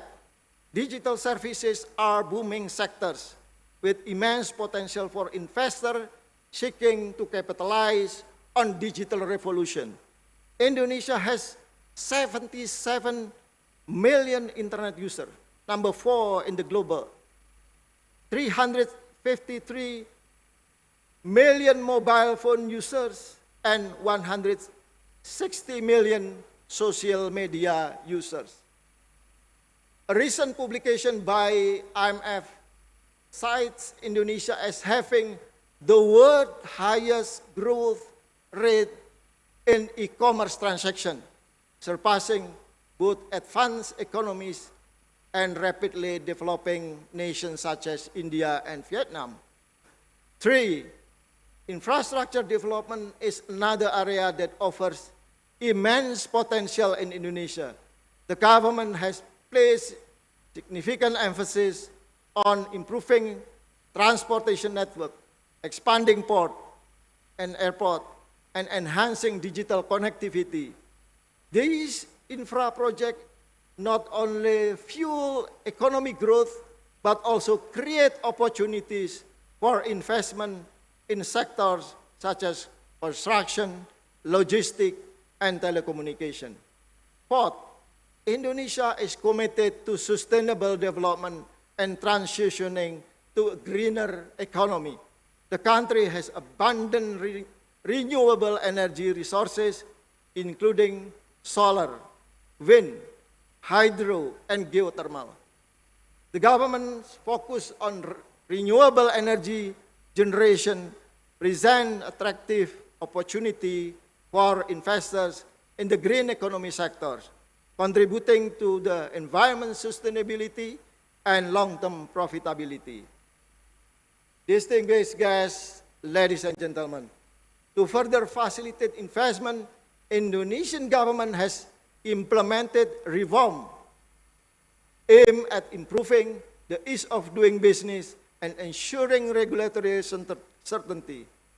For example, the recent published Omnibus Law on Financial Sector Reform has amended 17 laws in financial sectors and regulates new financial technology activities to bolster financial development and financial deepening and anticipate the growing financial digitalization. On the macroeconomic side, Bank Indonesia remain committed to maintaining macroeconomic stability and supporting economic growth through a policy mix of prudent pro-stability monetary policies and accommodative macro-prudential policies. We also continue to accelerate digitalization in payment system, money market deepening, and develop financial inclusion.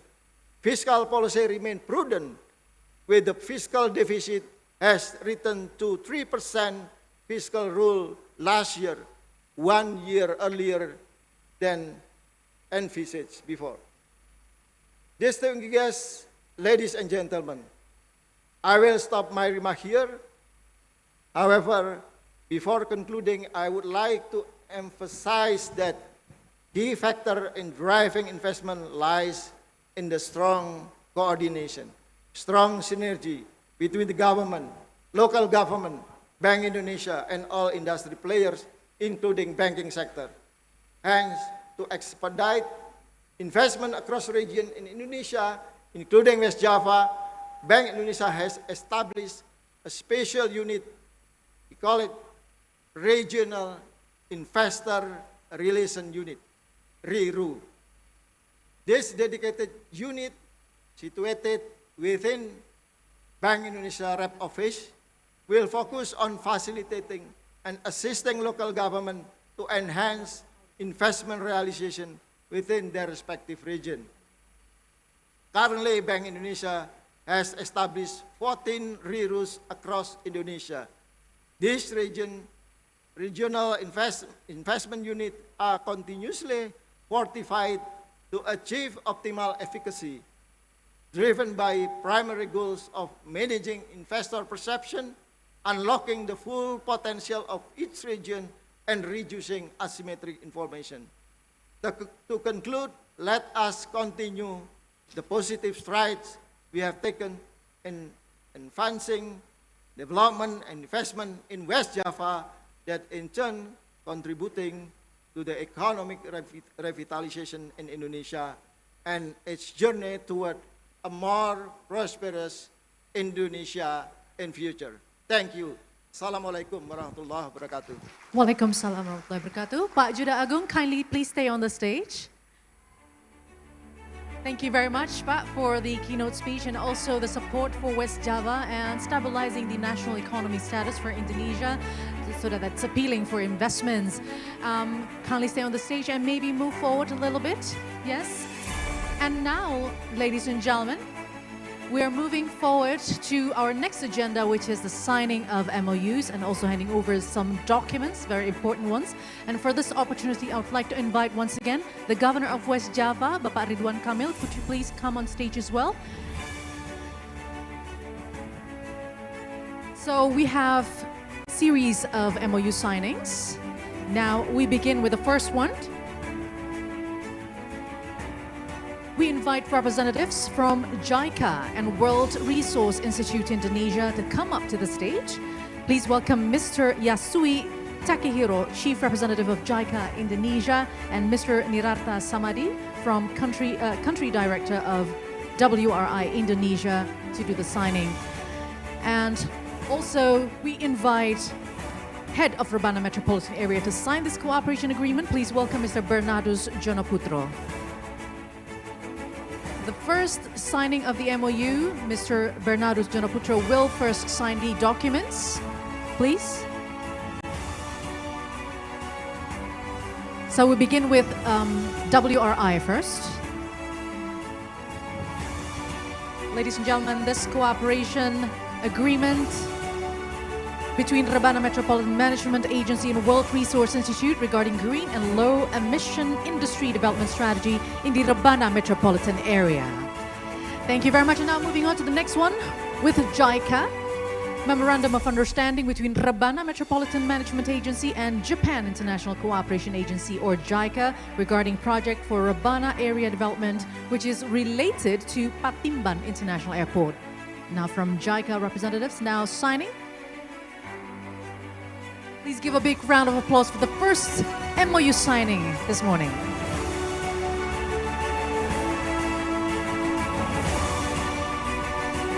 And as it is signed, please take the documents with you, sir. Please take it for the photo opportunity. Bring the document with you, Pak. And now move forward for the photo signing, but with the document, if you may. Yeah. Oh, okay. We can do it here too. Okay, are you ready? Yes, big round of applause and also big smiles, everyone. Another one, 3, 2, 1.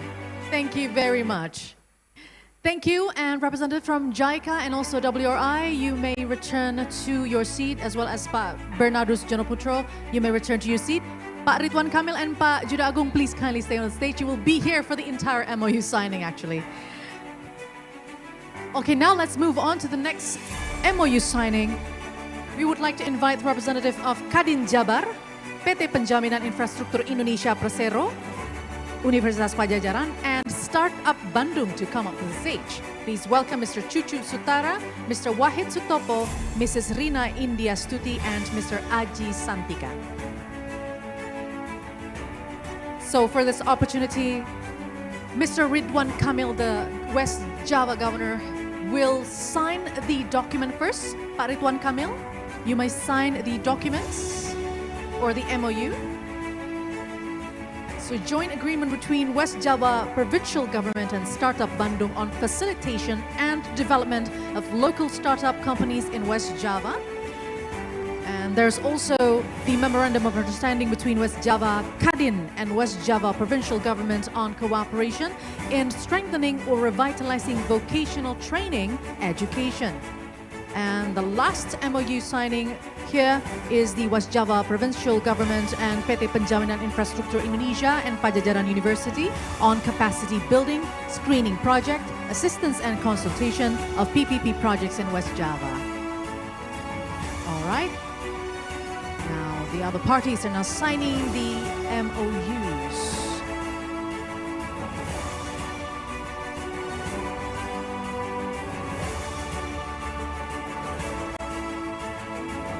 Next one, go ahead, sign the MOU. Yes.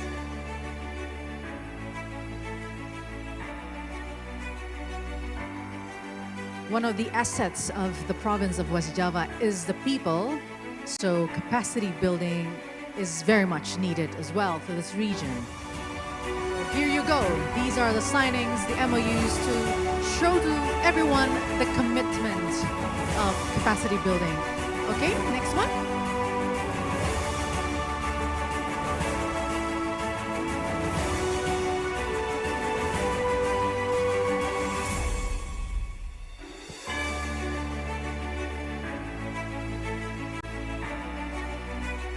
Let's use this opportunity once again for a photo session. Okay, gentlemen, be ready for it with a thumbs up, just like Pak Ridwan Kamil already shows us. Okay, everyone, ready?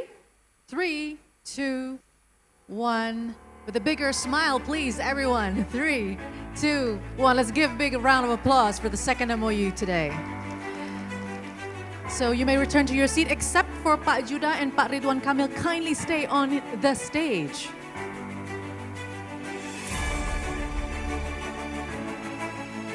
From Kadin Jabar, from PII, as well as from Bandung start up. You may return to your seats. Thank you very much. And let's now move on to the next one, which is the carbon emission reduction in transportation sector through the conversion of electric vehicles and the use of renewable energy MOU. Now, ladies and gentlemen, we invite for this MOU signing, UK Ambassador to Indonesia, Chargé d'Affaires, Mr. Matthew Downing, to witness the signing. This is between the Nottingham University and West Java Provincial Government. And Mr. Ridwan Kamil, you will sign the document witnessed by Pak Judah and as Pak Matthew. It is indeed a commitment for West Java and for UK and the rest of the world, actually, for this climate crisis that are now haunting us all. So through the signing, it is proven. Now let's use this opportunity for a photo session. Yes, the three gentlemen. Okay, be ready for the camera shots. 3, 2, 1. And one more time, 3, 2, 1. Give big round of applause. And now symbolically, Pak Ridwan Kamil would like to hand over the document to you, actually. Oh, I'm sorry. It's they took away the document. But here is a proof of symbolically handing over the Memorandum of Understanding from West Java Governor to Mr. Matthew Downing.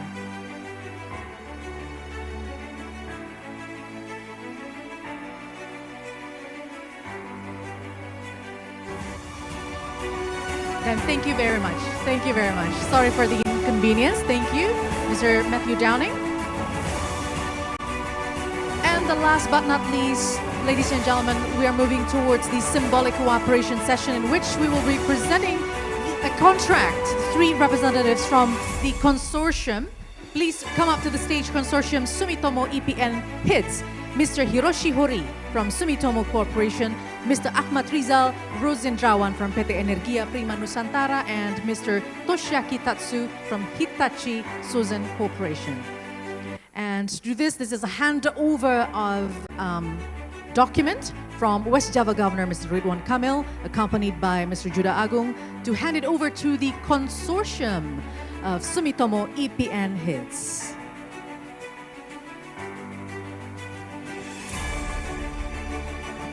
So ladies and gentlemen, after 6 long years of coordination and bidding process, the provincial government of West Java delighted to announce that the winner for waste to energy projects, the first and the biggest in Indonesia, awarded to Sumitomo Japan. Thank you. Congratulations for the consortium. Once again, let's use this opportunity for the photo session already. Oh, no more thumbs up this time, but it's okay. 3, 2, 1. One more time. 3, 2, 1. Oh, thumbs up. There you go. Let's give a big round of applause for the last document handing over. And for the consortium, you may return to your seat. Thank you very much. And now, ladies and gentlemen, this is the peak moment for today's event, which is the opening ceremony of West Java Investment Summit 2023. And as a symbolic indication of the inauguration, I would like to invite Pak Judah Agung and Pak Ridwan Kamil to put your right palm. Be ready for the striking the button. Okay, do not do anything yet. Let's do the countdown together, ladies and gentlemen. So when we do that, strike the button. Okay, are you ready? Okay, 5, 4, 3, 2, 1.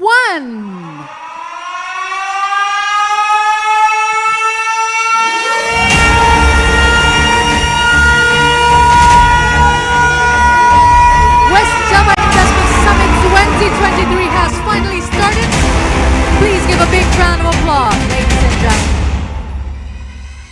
There you go, another round of applause, please. For this, we would like to have a photo opportunity in front of the podium, in front of the buttons, please. Now we're also inviting UK Ambassador to Indonesia, once again, Mr. Matthew Downing, to come up to the stage Deputy Chairman for Investment, Cooperation Ministry of Investment, Mr. Riyatno, please also come up to the stage. Head of Bank Indonesia Representative Office of West Java, Mr. Erwin Gunawan Hutapea. Regional Secretary of West Java, Mr. Setiawan Wangsa Atmaja. Head of Financial Services Authority, Regional 2, Mr. Indarto Budi Witono. Provincial Legislative Council of West Java, Mr. Budi Bediman, please also come up to the stage. We're also inviting Head of Communication Department, Bank Indonesia, Mr. Erwin Haryono. Head of West Java Investment and One-Stop Service Agency, Ms. Nining Yulistiani. Head of Bank Indonesia Representative Office of Jakarta, Mr. Arliana Abu Bakar. Director of Bank Indonesia, Mr. Naik Tigor Sinaga. Deputy Head of Bank Indonesia Representatives of West Java, Mr. Bambang Pramono, Mr. Jeffrey Dwi Putra, Mr. Hestu Wibowo, and Mr. Aswin Kosotale.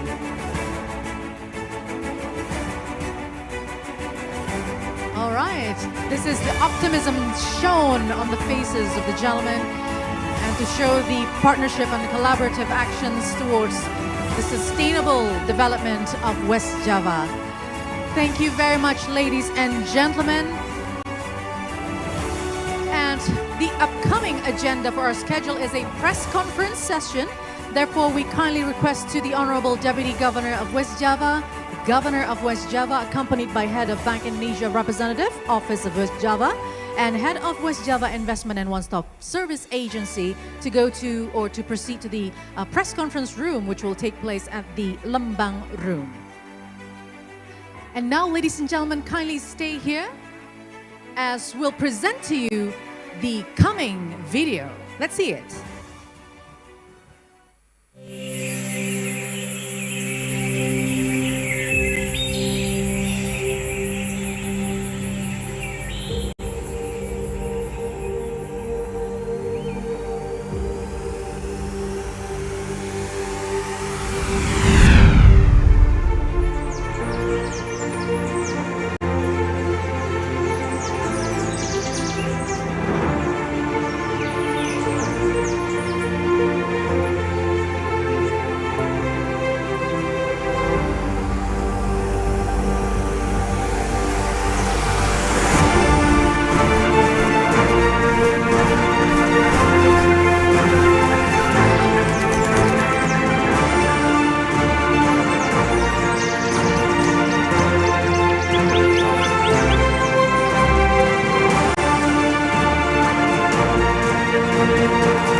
PLTA Cirata ini adalah waduk terbesar di Indonesia.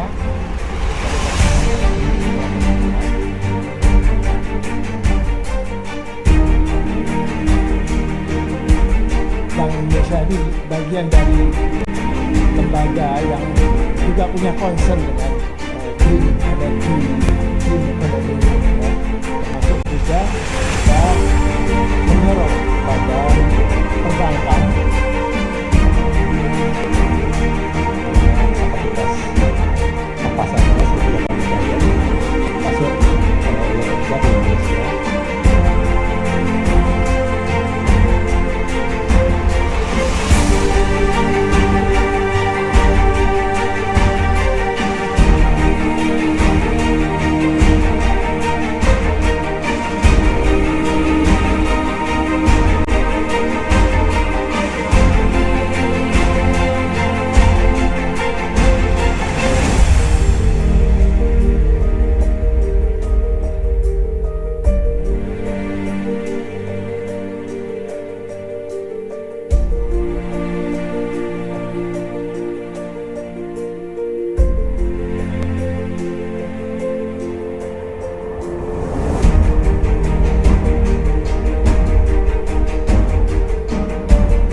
Ladies and gentlemen, thank you for staying here in the ballroom, and we kindly ask you to please be seated as we'll continue this event with the high panel session or high level session. So we kindly invite everyone, Bapak Ibu yang terhormat, untuk kembali masuk ke ruangan dan menempati tempat-tempat duduk karena kita akan segera mulai dengan high level session. All right, ladies and gentlemen, let's then move on to the next agenda. Let's listen to the speech by the Deputy Chairman for Investment Cooperation from the Ministry of Investment to Excellency Dr. Riyadno. The time is yours.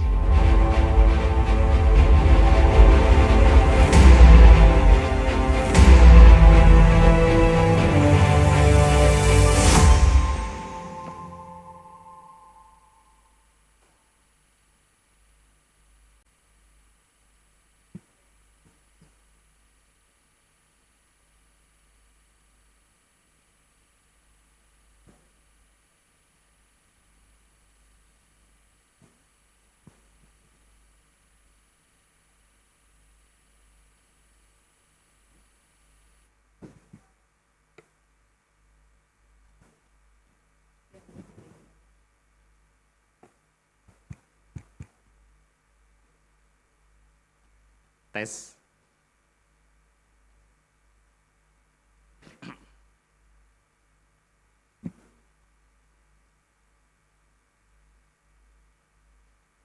Bismillahirrahmanirrahim. Assalamualaikum warahmatullahi wabarakatuh. Very good morning to all of us.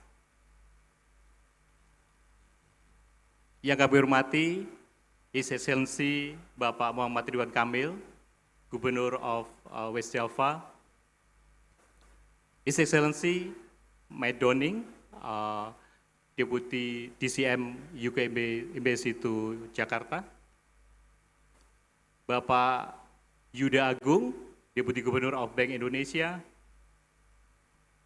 yang terhormat Bapak Setiawan Wangsa Atmaja, Secretary of West Java Province, Mrs. Nining Yustiani, Head of West Java Province Investment Agency, all speakers, ladies and gentlemen.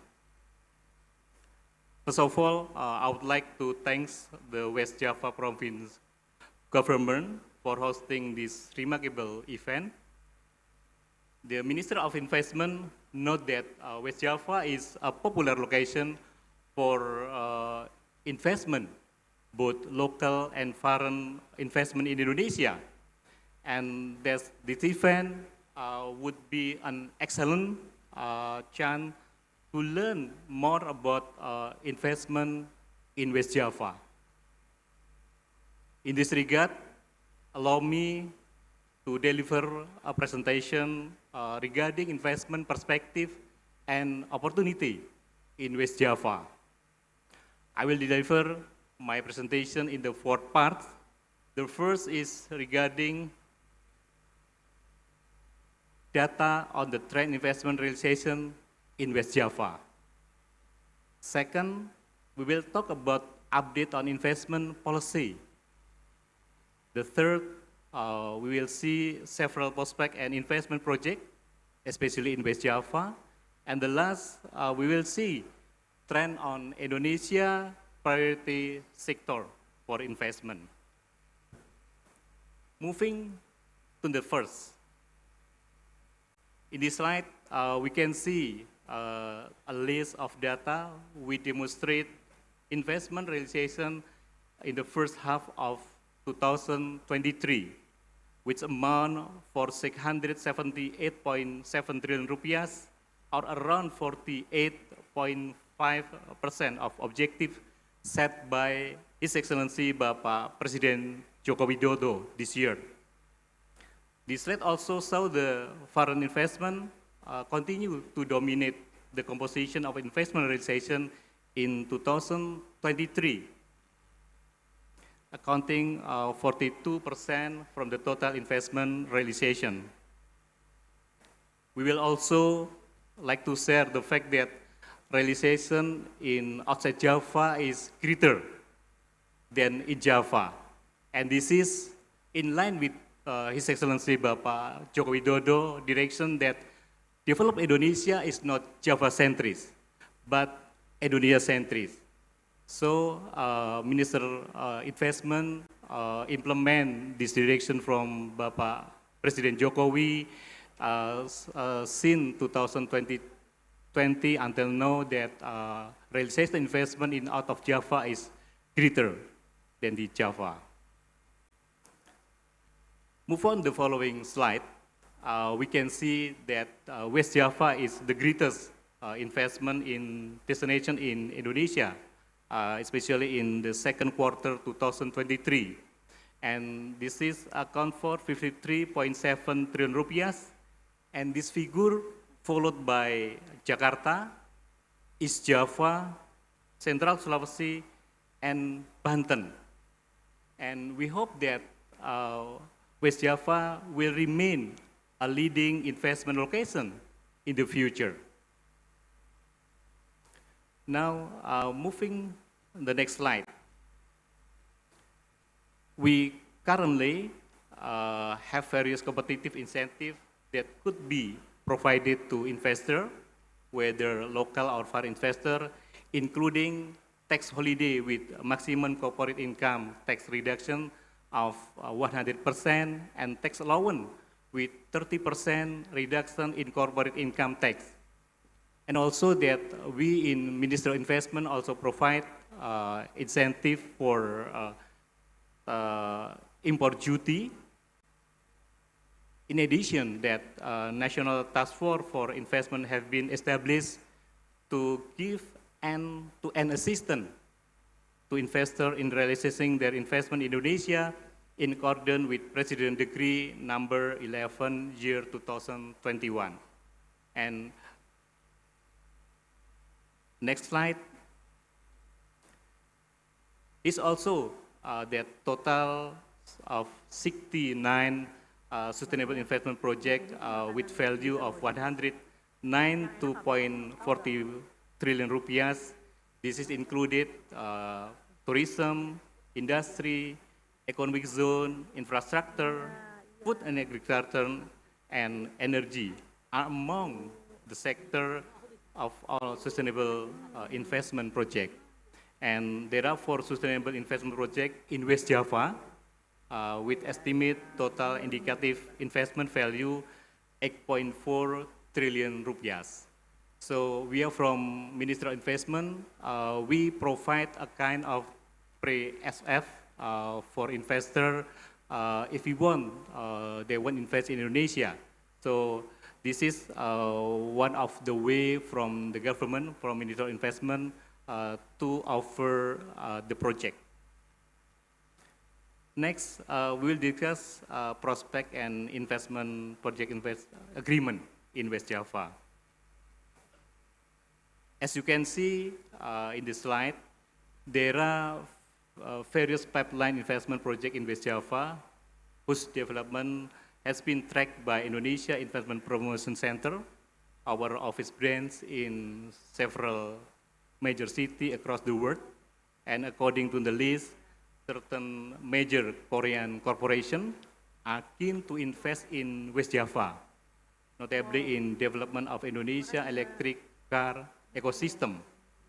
Aside from Korea, other corporations from China, United States, and Australia also interested in investing in West Java. Next, we'll discuss during working group on Indonesia and Singapore. There are 4 ready-to-offer investment projects that are still progressing, which are Jati Gede Regional Water Supply, Bandung Metropolitan Urban Railway, Regional Waste Management Facility, and Subang Smart Metropolitan. The Ministry of Investment expected that relevant institution in West Java regional would be pursue this 4 project in which Singapore was interested. Next, to promote national energy resilience and meet the aim of mixed renewable energy Indonesia has huge potential in renewable energy, which consists of numerous types of energy, with solar energy at the greatest potential. In West Java, renewable energy include hydropower, solar power, wind power, ocean thermal energy, also geothermal energy. I think that concludes my presentation, and I hope that we could have some fruitful discussion in this session. Thank you, and I give back to the floor. Wassalamualaikum warahmatullahi wabarakatuh. Waalaikumsalam warahmatullahi wabarakatuh. Please give a round of applause for Pak Riyatno. Thank you so much, Pak, for the presentation. Very insightful indeed. And now, ladies and gentlemen, we still have the next item of today, which is a project presentation session. But before we listen to those project presentations, let's hear the summary of projects ready to offer that will be delivered by West Java Secretary to Your Excellency Mr. Setiawan Wangsaat Maja. You may have the floor.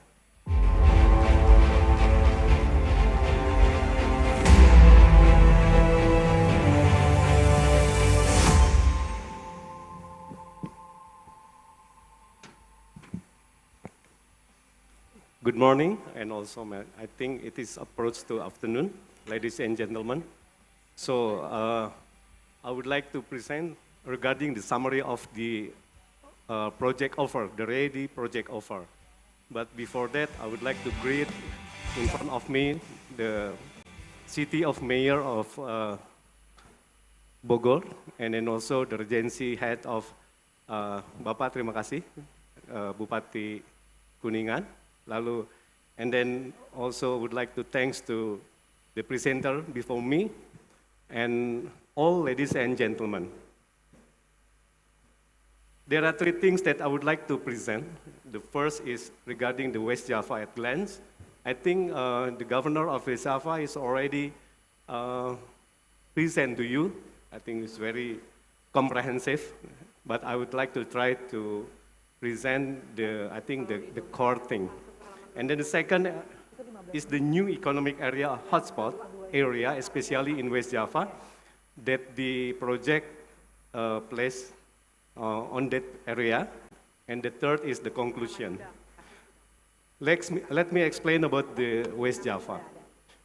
If we see the 3D map of the West Java, actually West Java has a population, like Governor saying that we have now reaching 50 million in terms of the population, and also the area of West Java is more or less 35,000 square kilometers.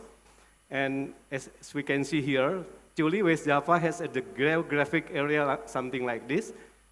We can see between the south and the north is completely different, because the conservation area are placed mostly in the south of West Java. So that's why the project in the south of West Java mostly in, I think, more the environmental sound, like eco tourism, and then fisheries and so on. But a little bit different situation in the north of West Java. In the north of West Java, we have full industry and some of the paddy rice over there. Ladies and gentlemen, actually there are 1, 2, 3, 4. West Java is one of the luckiest of the province, because for the development of West Java, we have at least 4 presidential regulation, or maybe the government regulation, as a regulation umbrella in West Java. So for instance, the first is, I think before this slide, the first is for the Bodebek-Jur. We have the government, the presidential regulation, and the second for the Cekungan Bandung. We also has one regulation under the central government regulation, and the 3 and 4 also we have with the presidential regulation number 87, the year that regulation in 2021. So it means that if we talk about the investment in West Java, mostly we have, in West Java, we have the regulation as an umbrella for to be safe to invest in West Java. Next, if we see the West Java access, as we call maybe toll roads and then ordinary roads. So the governor saying that these roads actually for assessing all the place that we will invest. For instance, the toll roads, which is the color, the green color, and then also the ordinary roads, national level, and then provincial level, and also regency and city level. So we can see here that the road is crossing in every places in West Java, from west to east, and then also from north, I think, to the south. So the road readiness is almost 84.5%. And then regarding the population size, so compare with other countries maybe, because West Java is the most populated in Indonesia. Almost 20% the population in Indonesia is in West Java. So compare with, let's say, Malaysia. Malaysia population is only 32 million. And Australia is, I think, half of West Java, around 26 population. And the South Korea, I think, more or less same, is around 51 million population. So it means that West Java is quite similar with the countries of South Korea, but the budget, I don't think so, yeah, the same at all, similar with the South Korea. And then next, what about the workforce readiness? As we can learn from the governor saying that West Java is now entering the demographic bonus actually. So that's why up to 2045, West Java is having the population which is we call the bonus demographic. So we can see here, compare between West Java, Central Java, East Java, and Banten, the number of the workforce readiness, West Java is the highest. With the number, the total number is around 734,000. So we can say that West Java has the biggest supply of workforce. And then next, how about the West Java economic growth? Based on the data released by the BPS, or the Statistic Bureau, we have, in 2022, the economic growth in West Java is reaching 4.45. And just before I got the information from the Bank Indonesia, and he's saying that West Java is the highest economic growth in Java Island, of course. And of course, that is very glad to hear about that.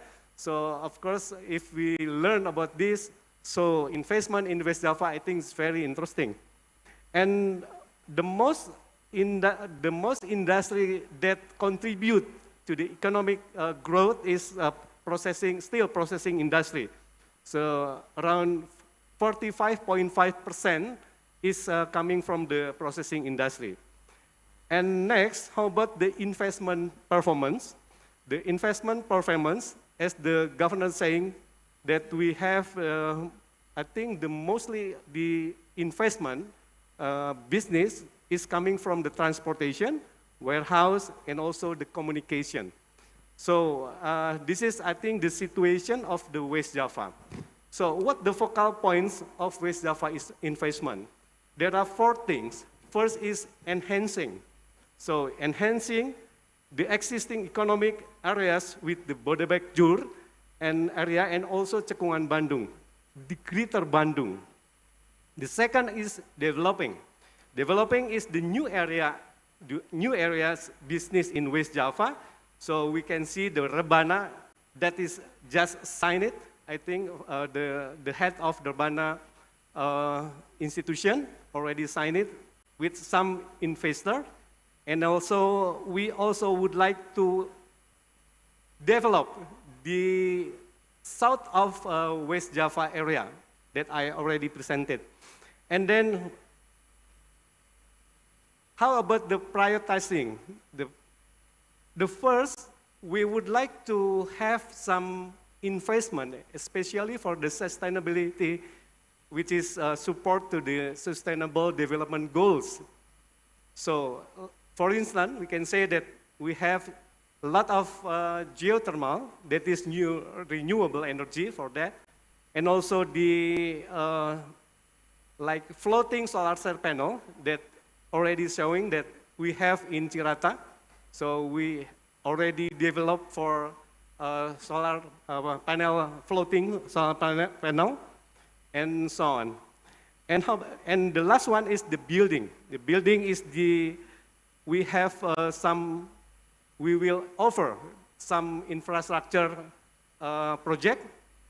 For instance, the many like train to activate we have actually in Dutch colonial, we have some railways, but now it's inactive, and that project also will be offered to reactive again. This is some testimonial from the investor that we already happened, especially in West Java. As we can hear, I think this is some investor already done here. And anyway, we think Indonesia is kind of the market which has opportunity. So because of that, actually, we already invested a lot in here, like Kanakandai into this area, and also like we also established some kind of some small automotive parts factory for a domestic market and exported to overseas. Because in Indonesia, we think Indonesia is kind of some main source in global supply chain. So that's why the reason why me and Bauda came here.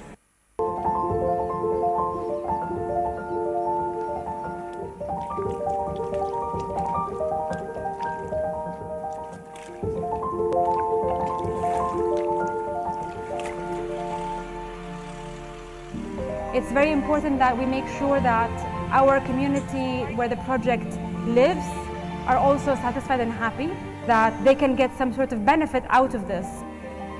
For Masdar, the biggest impact is infrastructure, renovating schools around the area. We have identified more than 15 schools around the close perimeter of the project area. Saya bersyukur sekali karena sekolah menjadi bagus, anak senang, guru semua pada senang gitu. Seperti yang dibayangkan itu ya, jadi bukan hayalan lagi gitu, ini kenyataan.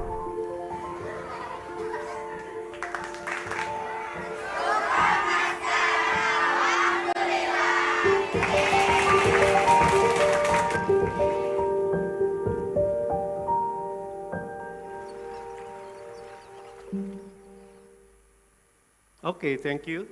And that was the two examples, the investor in West Java. The first is from Hyundai. Hyundai is, they built the industry for EV battery, electronic vehicle, especially for battery. And the second is Masdar from Saudi Arabia, Arabic Saudi. And they developed the solar floating panels. Of course, that is also for the energy. And next, regarding what is the West Java new economic hotspots? Because we also indicate this hotspot is very interesting, I think, to be invested. The first, we call it Bodebek Jur area. So with the blue color, that is the Bodebek Jur area. If we calculate the population that live in that area is around 30 million. So this area actually is already under the regulation, is presidential regulation number 60, 2020. So this area include the Depok City and then Bekasi Regency and cities, Bogor Regency and cities, which is also we already, the mayor of the city of Bogor also here, with us, and also the Cianjur Regency. That is the first hotspot that really interesting to be invested. And then the strength of the Bodebekjur area is first is for infrastructure, and then also the capital intensive and high-tech industry. And then the third is industrial estate and electric vehicle industry, and also the efficient supply chains. Ladies and gentlemen, the investment project specially ready to offer, the first is Lido Special Economic Zone. And this economic zone is also stated in the governor presentation just before. And then the project location, of course, in Bogor Regency of West Java, and estimated investment value is more or less 2.4 billion US dollar, and the project owner is the PT MNC. The second project ready to offer is the electric motor industry for electric vehicle. Estimated investment value is around 38 million US dollar. And the third, the investment project ready to offer is the component industries of motor vehicles brake system and also suspension system. And estimated for the investment for the brake system industry is around 76 million US dollar. And then for the suspension system industry is around 78 million US dollar. That is in the first spot of the area for investment.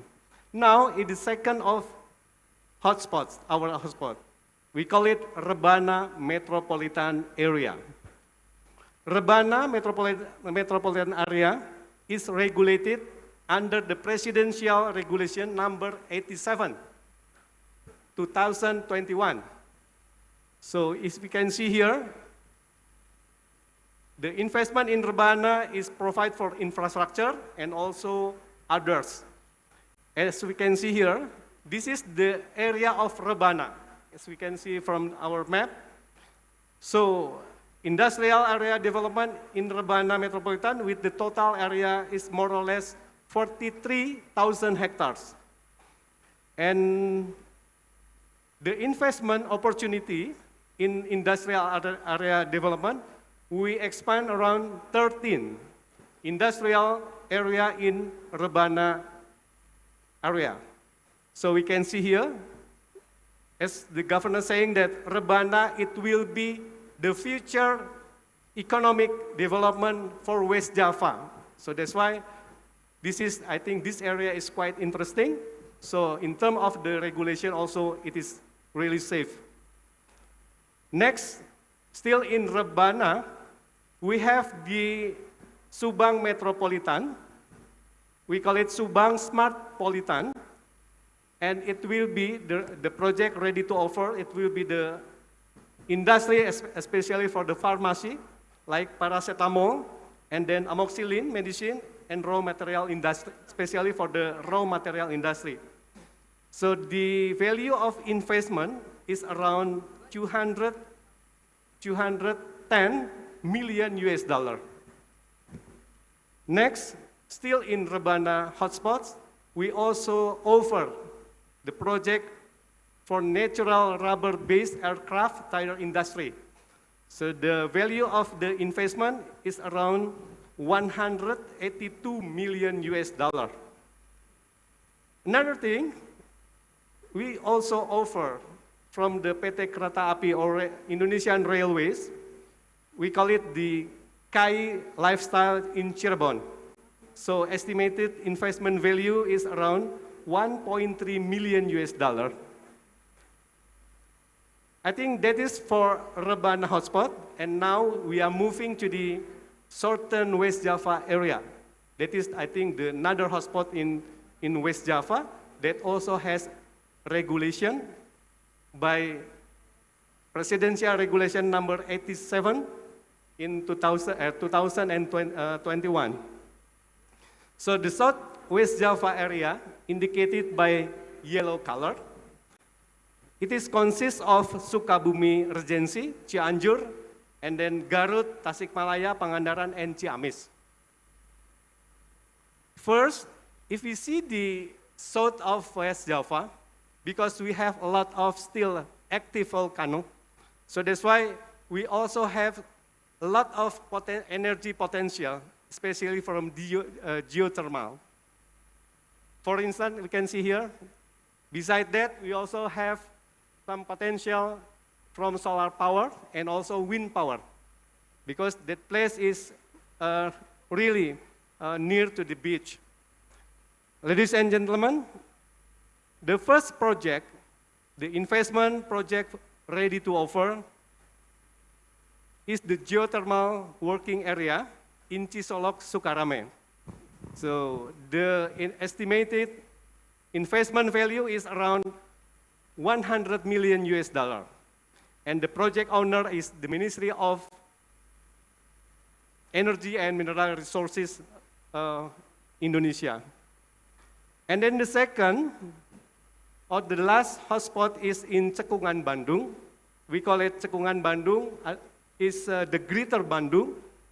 The Greater Bandung consists of Regency of Bandung, City of Bandung, and then West Bandung, and also Sumedang.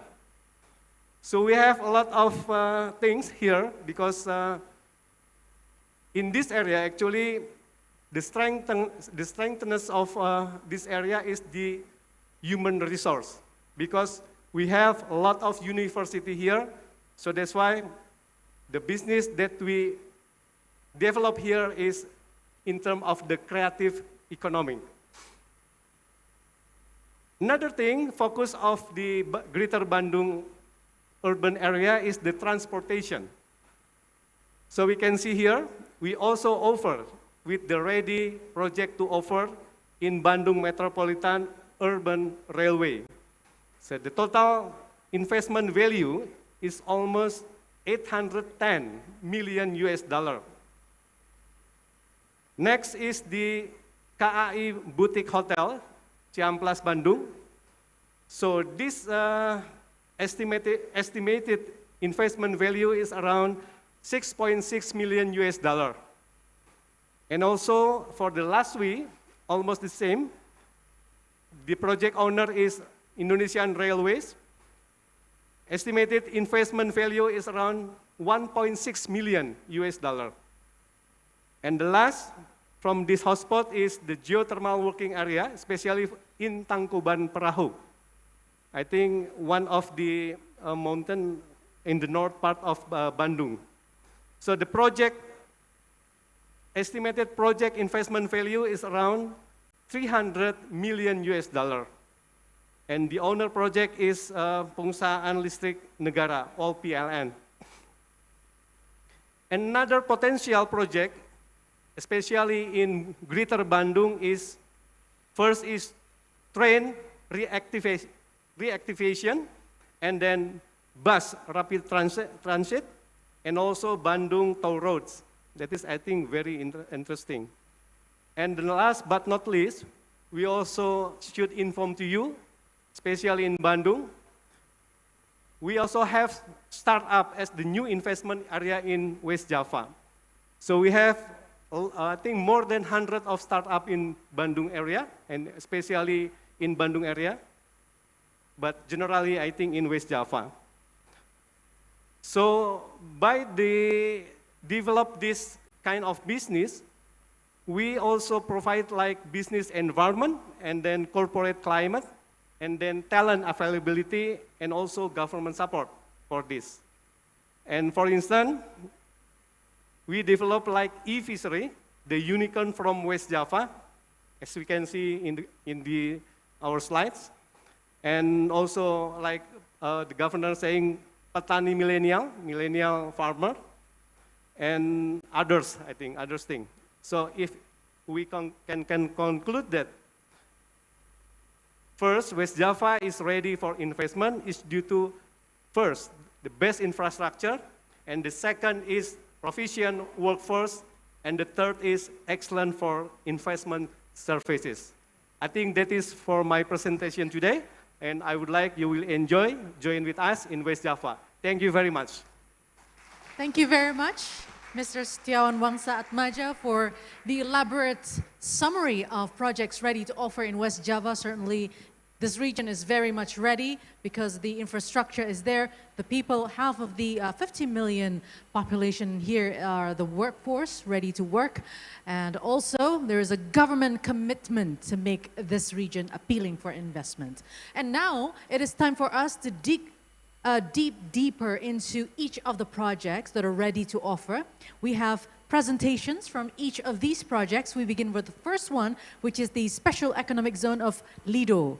Now, this Lido or Special Economic Zone investment is the type of new investment area, which now having the investment value of 2.4 billion US dollars or 3.4 trillion Indonesian rupiah. Now, it is located in Bogor, as mentioned before. This is going to be established through government regulation number 69 of 2021, and it will be developed as world-class destination. Now, Special Economic Zone MNC Lido City will feature MNC World Lido, a hub comprising various attractions, including MNC Park, Indonesia's first international standard theme park. Now, for more, I would like to invite representative from Lido, Mr. Edwin Dharma Setiawan, the Vice President Director of MNC Lido, to do the presentation. Now, the time is 10 minutes, but for the presentation about Lido. Go ahead.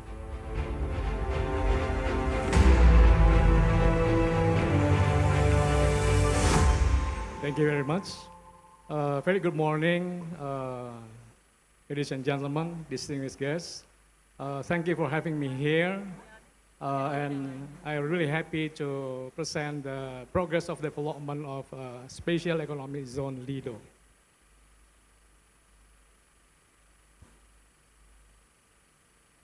How can we use this?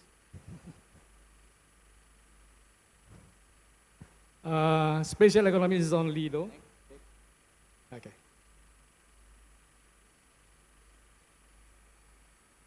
Special Economic Zone Lido is located in Bogor.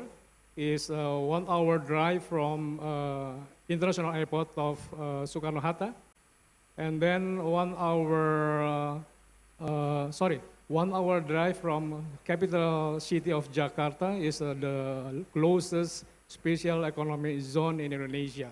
You know, Indonesia has 20 special economic zones scattered in other islands. So the special economic zone Lido is located in Bogor, is the closest from Jakarta. 1 hour drive from capital city Jakarta and 1 hour 30 minutes from Bandara Soekarno-Hatta or International Airport of Jakarta. Yeah? And then 1 hour or 45 minutes from International Airport of Halim Perdana Kusuma. So special economic zone is surrounded by 2 international airports. It's not far from these 2 international airports. Located in the prime area in West Java is 1,040 hectares land as a special economic zone. Is a part of 3,000 hectares of land of all of the MNC land city. And then this is located in 600 above sea level, so the temperature is very nice, 22 degrees Celsius and 25 degrees Celsius along the years. So this is also surrounded by the population of 70 million people in West Java, because this is 25 or 26% of total population of Indonesia. Sorry. So this is the master plan. The master plan is designed by the ICOM. This is the global and reputable master planner in the world. So this, if you see the perimeter of the yellow one, this is the special economic zone. This 1,040 hectares of land, and this red perimeter is the all total MNC Lido. This 3,000 hectares of land. But the first stage of the development will be here, 1,040 hectares of land. The concept of development is entertainment and hospitality. We will have all of the entertainment and facility properties like hotel rooms, meeting, incentive, convention, exhibition rooms with the total capacity for the hotel rooms is 5,000 hotel rooms, room keys, and then with the 15,000 MICE facility. We will also have a lot of attraction here. The golf course designed by the Ernie Els, and then will be operated by the Trump International. We will operate this golf course by the end of this year. The hotel is already 100 room keys and will be extended to 125 room keys and will be operated also by the end of this year. This, as mentioned before, the commitment of investment is 2.3 or 2.4 billion US dollar in the 20 years time. And we already developed around 258 million US dollar. So this is not the green field, this is already the brown field. We have already the infrastructure, road construction, utilities, hotel rooms, and the movie land like Universal Studio in Singapore and everything. Yeah.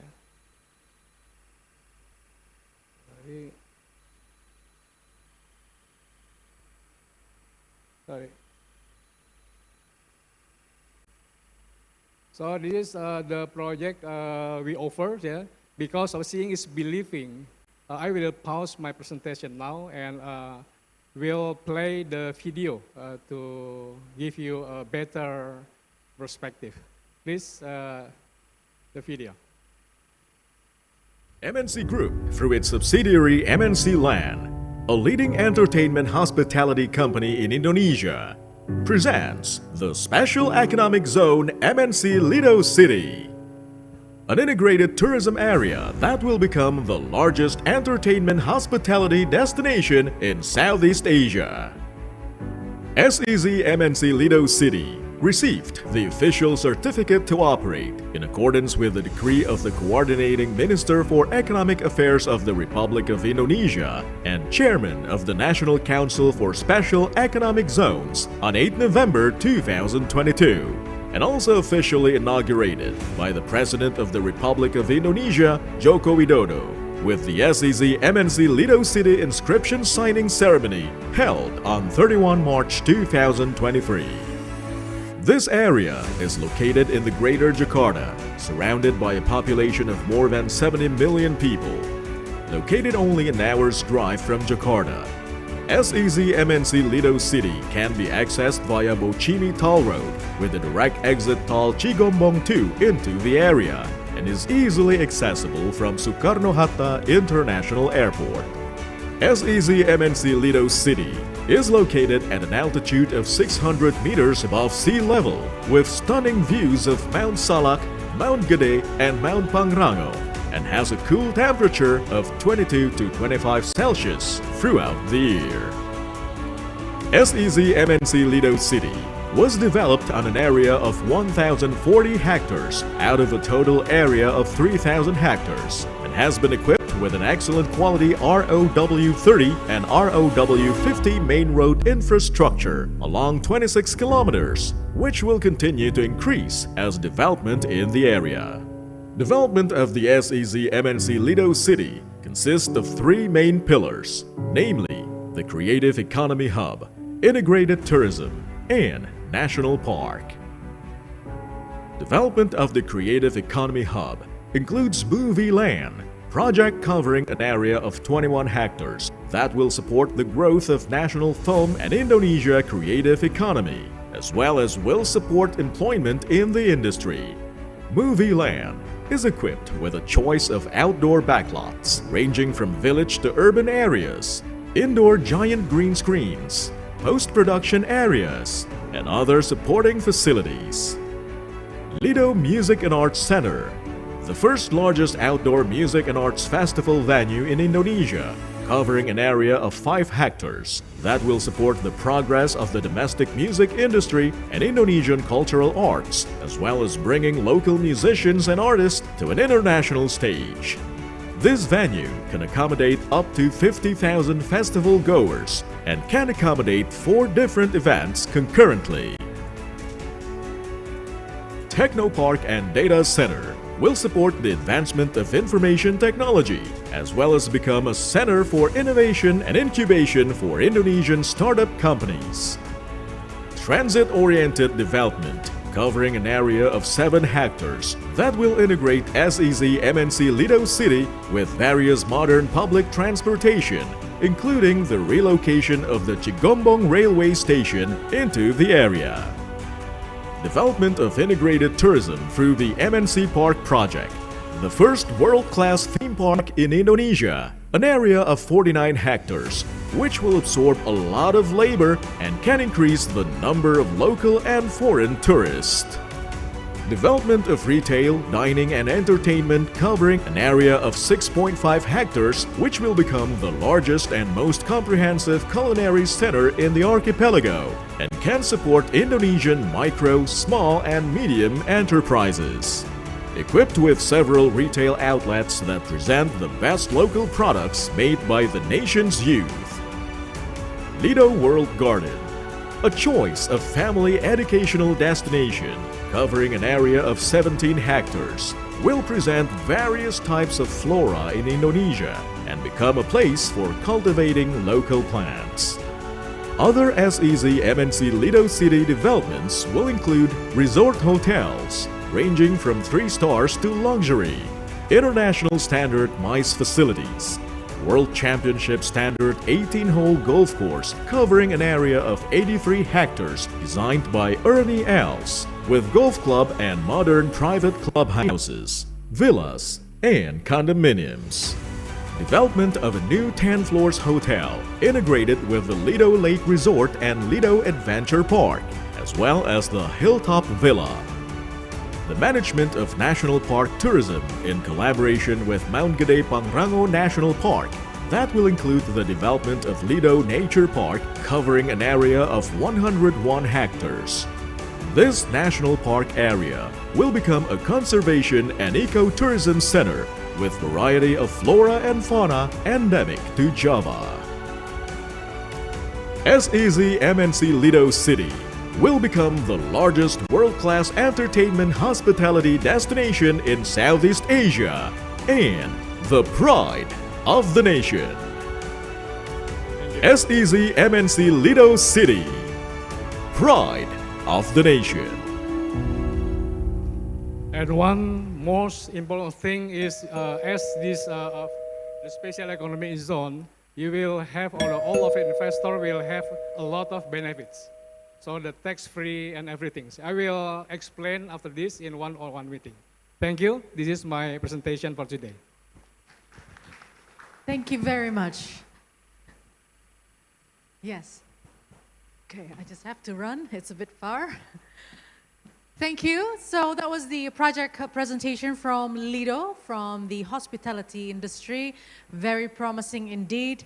And now it's time for us to see and hear as well from the downstream industry sector, from the electric motor industry for electric vehicles, component industries of motor vehicles, brake system and suspension system, natural rubber-based aircraft tire industry, and paracetamol, clopidogrel, and amoxicillin medicinal raw material industry. So there are 4 projects in this next presentation.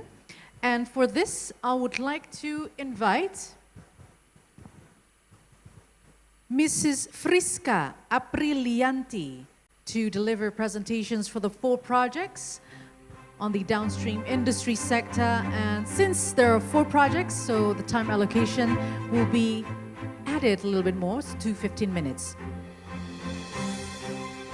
Is Mrs. Friska here?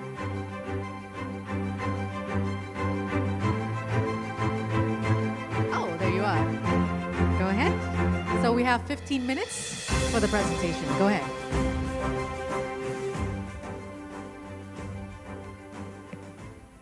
Assalamualaikum warahmatullahi wabarakatuh. Good afternoon, everyone. Distinguished speakers, investors, ladies and gentlemen. It is a great honor and pleasure to be in this forum today. So over the next few minutes, I will share with you 4 investment projects ready to offer in West Java province. Next, please. Yes. Since 2020, Ministry of Investment (BKPM) has preparing on the preparation of potential projects throughout the nation with the aim of building master data of investment opportunities, providing comprehensive information needed, and eliminating various uncertainty factors often faced by investors, such as clean and clear land status, availability of raw materials, and workforce. Until now, we have prepared 69 projects ready to offer in 34 provinces with several sectors such as manufacturing industry, infrastructure, economic zones, as well food and agriculture. For these 69 projects, we have conducted pre-FF studies which includes analysis of legal, administrative, and technical aspects, economic feasibility, social and environmental impacts, business model schemes, and also government and stakeholder supports. Next, please. Of the 69 projects, 4 are located in West Java provinces, which with total investment value of US dollar 577 million US dollar, or 8.54 trillion Indonesian rupiah. Along with the government of West Java, oh, hold on, I'll just sit over here. Along with the government of West Java provinces and landowners, Ministry of Investment or BKPM was fully involved in the preparation of these projects. Next, please. The first project is the electric vehicle motor industry. So it's the motor spare part, not the two-wheel vehicle. The need for electric motors as one of the main components of electric vehicles will increase, aligning with the Indonesian government efforts to accelerate the battery electric vehicle or KBLBB program. Electric motor industry is one of the investment priority industries that contributes to strengthening the structure of electric vehicle ecosystem in Indonesia. This project is we propose to be located in Greenland International Industrial Center or GICC, Bekasi Regency, West Java Province, with an area of 6 hectares. This location is chosen as a priority location because it is one of the best industrial areas in Southeast Asia. It is equipped with international standard facilities and infrastructure, including clean water and wastewater treatment facilities, electricity supply with premium services, and alternative sources of renewable energy, gas supply, and adequate telecommunication and fiber optic networks. The projection of the electronic motor market for two-wheel electric vehicles will reach 2.6 million units, and for four-wheel electric vehicles will reach 660,000 units in 2030. With the investment value of 374.1 billion Indonesian rupiah, this investment project is financially feasible. Next, please. The second project is the brake system and suspension system industry. So the brake system and suspension system industrial project for four-wheel motor vehicles is a project to increase the industry's ability to meet the needs of domestic motor vehicle components and encourage import substitution.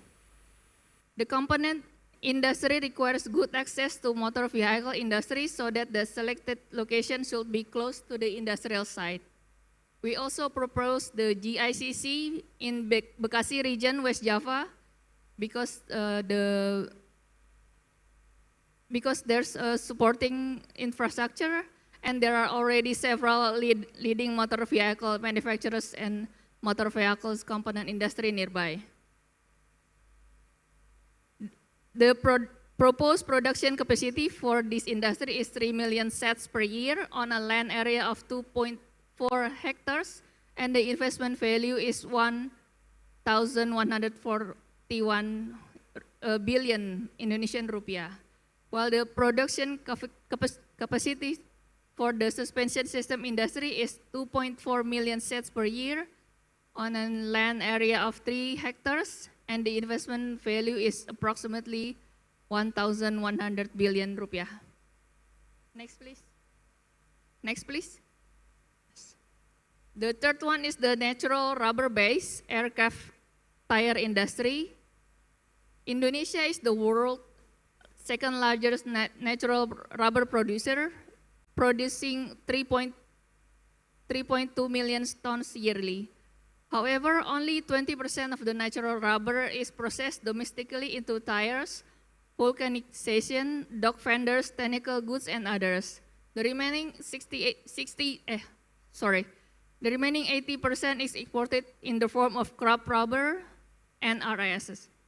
Therefore, it is necessary to develop downstream industries for natural rubber absorption, increase added value, and price stability at the farmer level.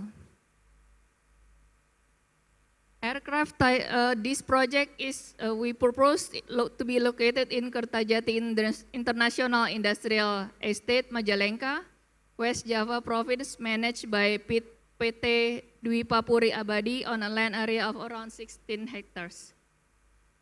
Majalengka is one of the regency in the Rebana Triangle area, directed to become a specialized location for the aviation industry supported by Kertajati Airport. The production target for this project is new tires, about 80,000 units per year, and retreated tires about 155,000 units per year, with raw material rib smoke sheets or RSS, about more than 6,000 tons per year. Based on our analysis, this investment project is feasible with investment value 2.73 trillion rupiah. Next, please. The fourth project is the pharmaceutical raw materials. The number and market size of Indonesia's pharmaceutical industry is annually and consistently growing with GDP contribution around 16%. Indonesia is the largest pharmaceutical market in ASEAN with market share 29%. This project is located in Subang Smartpolitan Industrial Estate, West Java Province, managed by PT Surya Cipta Swadaya on a land area of around 7.5 hectares. Is there any representative from PT Surya Swadaya? Can you please stand up? Yes. You can ask questions with the representative later about this project. Thank you. West Java is one of the largest pharmaceutical industry destination, characterized with strong market and equipped with well-developed infrastructure and supporting facilities. Subang has been designed by the government of West Java for acceleration of infrastructure development stipulated by President Regulation number 87 2020 on accelerated development of urban regions.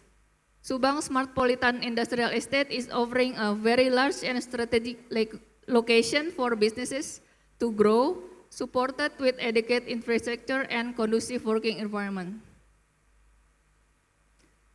This investment project is financially feasible with the investment value of 3.16 trillion Indonesian rupiah. For detailed information, you can ask questions. For other inquiries, you can ask questions at our booth, Ministry of Investment, BKPM. We're just just around the corner. Thank you very much for your kind intention.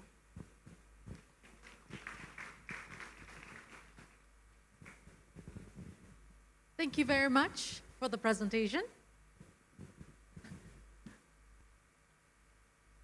Okay, so it was the presentation from the Ministry of Investment regarding 4 projects for the downstream industry. And now let's move on to the third presentation. This is the Metropolitan Bandung Railway, or LRT.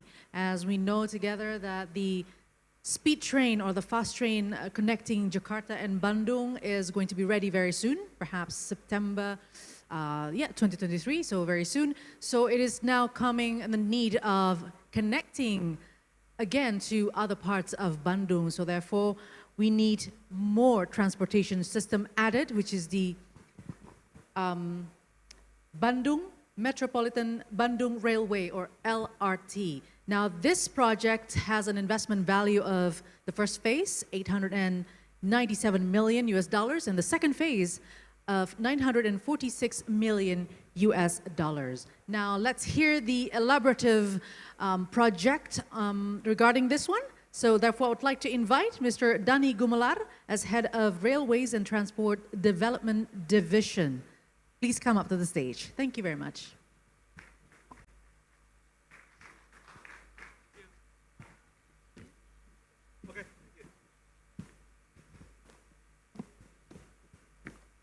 Check.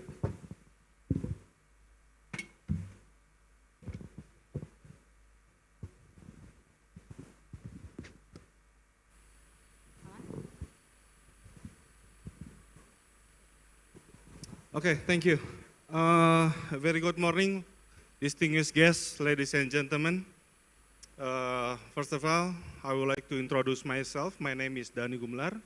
I'm the head of the Railway and Transportation Development from West Java Transportation Agency. On this event, I will present one of the urban mass transportation in West Java, which is Bandung Metropolitan Urban Railways. This one, yeah. Okay. As Pak Sekda mentioned before, that one of the Bandung metropolitan area is one of the largest metropolitan area in West Java, which is total area is about 350,000 hectares. If we talk about the metropolitan Bandung, not only the city of Bandung, but also there are 5 regencies and 2 cities in metropolitan Bandung area with the population almost 9 million people. And if you can see that the mobility of the movement of the people in the Bandung metropolitan area is very high. According to our data, that the mobility activity in Bandung metropolitan area dominated from the east to the west, from the Kota Cimahi to the city center of Bandung, and from the west for the Cimahi to the Bandung, and the east from the Sumedang to the city center of Bandung, and also from the north part of Bandung and the southern part of Bandung, especially maybe the north part of Bandung, especially maybe in the weekend. There are so many tourists come to Bandung metropolitan area. The problem is, I think this is one of the common issue in the in Indonesia, especially for the big city. We face that the traffic jam and congestion is very big issue for us. As you can see that according to the mode share, the comparison between private car and the public is not equal. Dominated by the private vehicle is almost 80%, 87% people use private vehicle. And also, the 13% use the public transportation. That's why we have to improve our transportation by build or develop the urban transportation. This is you can see this is the 2023. There are 30% of the road network in the metropolitan area of Bandung. Technically, volume per capacity 0.8. But in general, this is the traffic. This is that we have to face. If we predict or according to our model calculation, in 10 years from now, the condition is very worse. You can see I think almost the network of the capacity in Bandung almost all red. So we can stuck. I think we can go anywhere. Maybe 10 years from now in 2037. Yeah, this is the study from the Ministry of Public Works. That's why we have to develop the urban mass transportation. Besides the BRT, which is we will start the construction maybe next year, and for the LRT, I think 5 years from now. The Bandung Metropolitan Urban Railways is already listed in some of the development plan of the document from the national medium term, West Java medium term, and the most important thing is this project will support the national strategic project, which is Bandung High Speed Train. Okay, in 2020, Bappenas and World Bank have studied that there are some recommendations. One of this, we have to develop the Bandung Urban Metropolitan Railways. Okay, this is the project through the PPP project, through the PPP scheme, and Alhamdulillah, we have a project development facility from the Ministry of Finance. So all the study, all things, and all the step until the financial close will be support from the Ministry of Finance. And this is for the phase 1. There will be 15.3 kilometers from the high-speed train in Tegaluar, which is very far from the city center of Bandung, to connect to this terminal intercity in Hulu Panjang. There will be a 16 station, and the potential passenger almost 60,000 passenger. Okay, sorry. The investment is about 700 million USD for the capex. Okay, the second phase, from the north to south, we call it north-south line. There will be a 16 kilometer. There will be a 17 stations, and the potential passenger is about 19,000 passengers per day, and the total investment is about around 700 million USD. There will be connect from the intercity city terminal in the southern of the part of the Bandung to the northern part of the Bandung. They will be connecting the one of main attraction in Bandung. Okay, this is our the PPP proposed financial scheme. The West Java government as a GCA, government contracting agency, they will cooperate with two government, the Bandung City and the Kabupaten Bandung, and the Ministry of Finance will already give us a PDF, project development facility, and later will give us the final viability gap fund, so the project will feasible, and then the West Java will contract with the SPV through the bidding process. And we have a PPP agreement with the SPV, and we'll give a availability payment. This is according to our latest study outline business case. And then also, as you know, that all the PPP project will guarantee by the Indonesian Infrastructure Guarantee Fund, or PT-PII.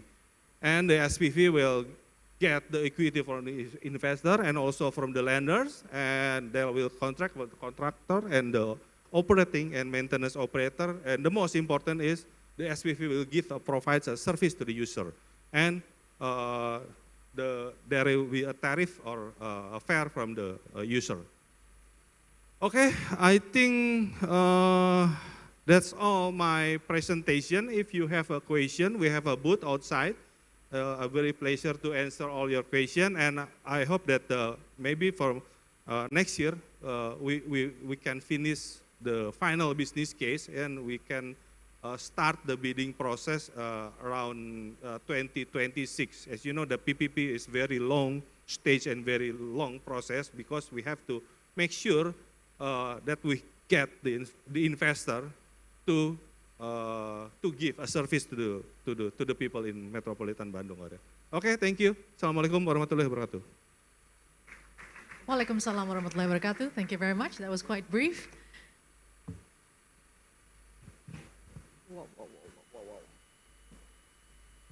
Thank you. All right, so that was the third presentation about Bandung LRT. And now, ladies and gentlemen, we have the fourth one. This is the GWA Tangkuban Perahu.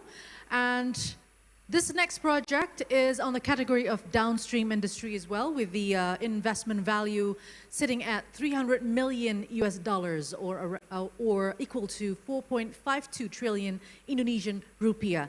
And the project owner is PLN Persero. Therefore, without further ado, we'll be giving the next 10 minutes for the elaboration of this project. And we'll now invite the project owner of GWA Tangkuban Perahu, Mr. Cristiono. Please come up to the stage to do the presentation for 10 minutes.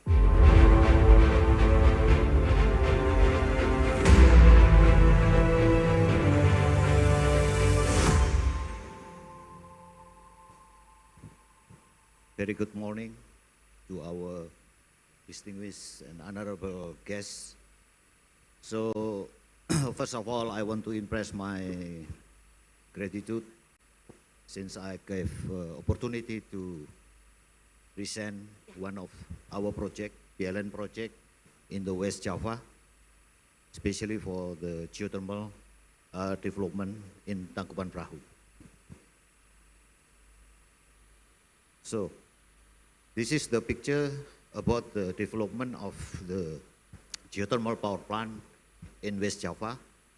Actually, the total installed capacity in West Java only for the geothermal power plant around 1.1 gigawatt, which is contribute for 51% of the total installed capacity all over Indonesia.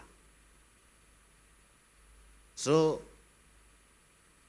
aside from the existing power plant in operation, according to our medium and long-term planning, there are still 275 megawatt with existing power purchase agreement between the developer and PLN, and another 340 megawatt which is not signed the PPA yet, but already under our mid and long-term planning, or normally we call the RUPTL. And according to the potential books issued by the Directorate General of New and Renewable Energy of Indonesia, there are still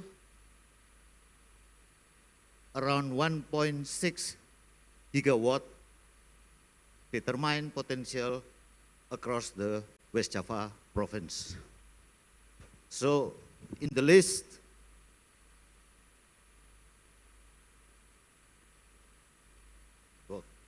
sorry, it's not works. So in operational, this is the list on the left column. So instead, aside of the operation that we are talking about, the 350, there are Cipuni, Gunung Salak, Patuha, Tangkuban Perahu, and Wayang Windu. Today we are working on this project, PLN and the developer, and soon it will become into life, the project. So we expected that by this year or next year we can conclude the commercial settlement for this project, including the Tangkuban Perahu itself. And then The other is under the study in the West Java province. Next. Tangkuban Perahu geothermal working area. So we received this assignment from the government for Tangkuban Perahu in 2017, and it's situated in the Subang, Bandung Barat, and Purwakarta Regency, West Java. So total area that given to PLN is around 44,000 hectare, but we estimate for the project land use is around 70 hectare. So this area consists of protected forest and others land use. So target capacity, we will develop 2 times 20 megawatt with the estimated investment value around 300 million US dollar. So the project owner is PLN, and we already set up done the comprehensive surface study, 3G study, geothermal, geophysics, and geochemical study, done by the New Quest technology, and under the technical assistance of the World Bank, we do some peer review by international reputable consultant, and then our in-house consultant, and including the LAPI ITB. So based on that study, preliminary study, we have probable potential around 22 to 67. It's 22 with the possibility of 90% and 67 megawatt electric by probability of 10%. So the temperature suggests on high temperature 250 to 260 degrees centigrade. And the infrastructure that we already provide in this area in order to do the drilling campaigns, we already built the new access road, well pad clearing area, and water line with a total length of 9 kilometers. So, Tangkuban Perahu, this assigned to PLN on April 2017. So we all do the surface study, already done. Then it's time to PLN to do the exploration, to start the exploration.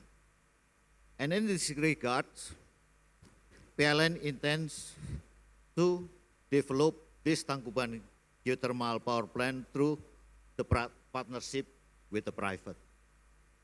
So we have already invited interested partner to join in the selection process now undergoing in Jakarta,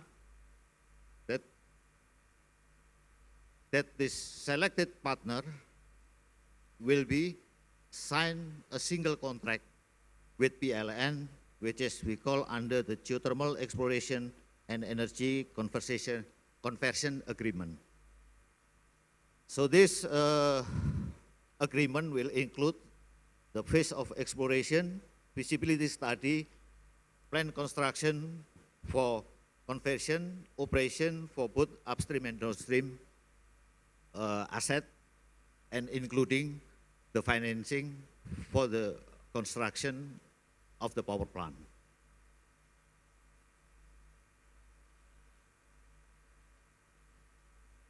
So why we use select PLN decide to the partnership for this, of course, is to share the capex, share the risk, and also share the benefit of the project. So this is the scheme, the general scheme of our partnership. So after exploration done by our partner, PLN will take over the field by cost recovery scheme to the partner, then deliver the steam to the SPC, to the special purpose company, which will be established between partner and PLN, and then the SPCs with seeking for the financing build, operate, maintain the power plant, the asset, and generate power, generate electricity to be delivered to PLN.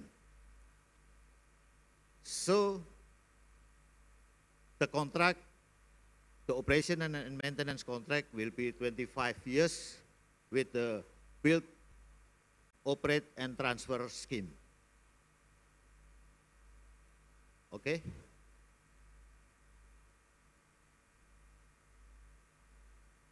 Sorry. Okay, so the goal of our partnership, of course, will be on the basis of fairness and then the seamless process. That's why we only sign one contract throughout the project. And then, of course, this is the most important one, is the bankability of the business scheme.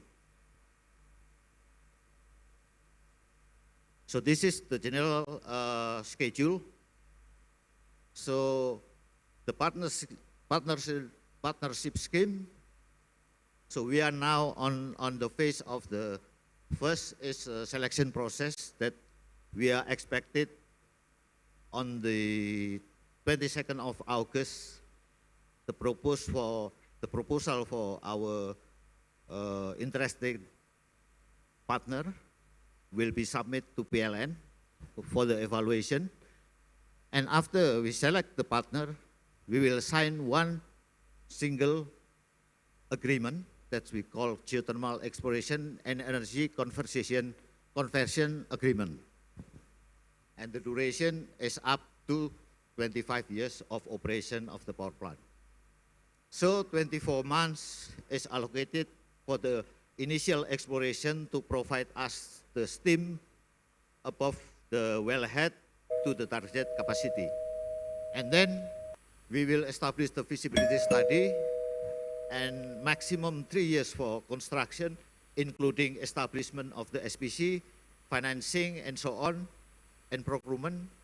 And after the commercial operation date, we will repay the exploration costs to the partner. Then SPC will operate, maintenance, and transfer to PLN after 25 years of the contract. So next. So I think the time is up. Okay, fine. So thank you. That's all. Maybe my presentation. Again, very good morning. Thank you very much, Mr. Cristiano, for the presentation. Within very limited time, maybe it's not enough to explain about the whole thing, about the project. So after this, if you're interested, you can always do on a one-on-one business meeting with every one of the project owner. And still on the note of geothermal on the downstream industry sector, now we will continue with the next project, which is the geothermal working area Galunggung Cisolok Cisukarame, with the project owner, Directorate Geothermal of Ministry of Energy and Mineral Resources, and investment value of $100 million. And oh, okay, he's already here, Yeah, Mr. thank Haris. you very much. You have Yes. the next 10 minutes to present. Yeah, Go ahead. Baik. Assalamualaikum warahmatullahi wabarakatuh. Good afternoon, ladies and gentlemen. So thank you very much for inviting us to explain more about the geothermal, but not specific for the Galunggung, but we are from the government try also to share information related to the another side of the geothermal potential in Indonesia. So my name is Haris. I'm a director for geothermal under the Ministry of Energy and Mineral Resources. Today I would like to share information related to the why the geothermal development need to be developed, need to be accelerated in Indonesia. I think we already know that Indonesia already commit to reduce emission. We already assigned the Paris Agreement. We are also already commit and nationally determined contribution. Even in the last years, we are improved our ambition to increase our target to NDC from 29% will be reduced by 2030. We increase to be 32%, will be reduced by 2030. So we try to implement, especially for the energy sector, we try to maximize the use of renewable energy that we have. As we already know that Indonesia has more than 3,000 gigawatt of potential of the renewable energy, consists of hydro, wind, solar, geothermal. We also have ocean energy potential that so far we are still in the study yet. And then also last year we have a G20 international meeting in Indonesia as a presidency, and then in this very important event, Indonesia also commit to increase our effort to reduce emission and then also to maximize the use of renewable energy, green energy, to meet our net zero emission target. And then also, yes, long-term target, Indonesia already announced that we have a net zero emission target that we will try to achieve by 2060. We try to maximize the use of renewable energy, try to develop electric vehicle, try to reduce the use of coal, and then many others, introducing also the new technology like CCS to reduce emission maximally. By 2060, we try to achieve this national emission target under the net zero emission long-term target by implementing energy transition. Under the energy transition, we try to develop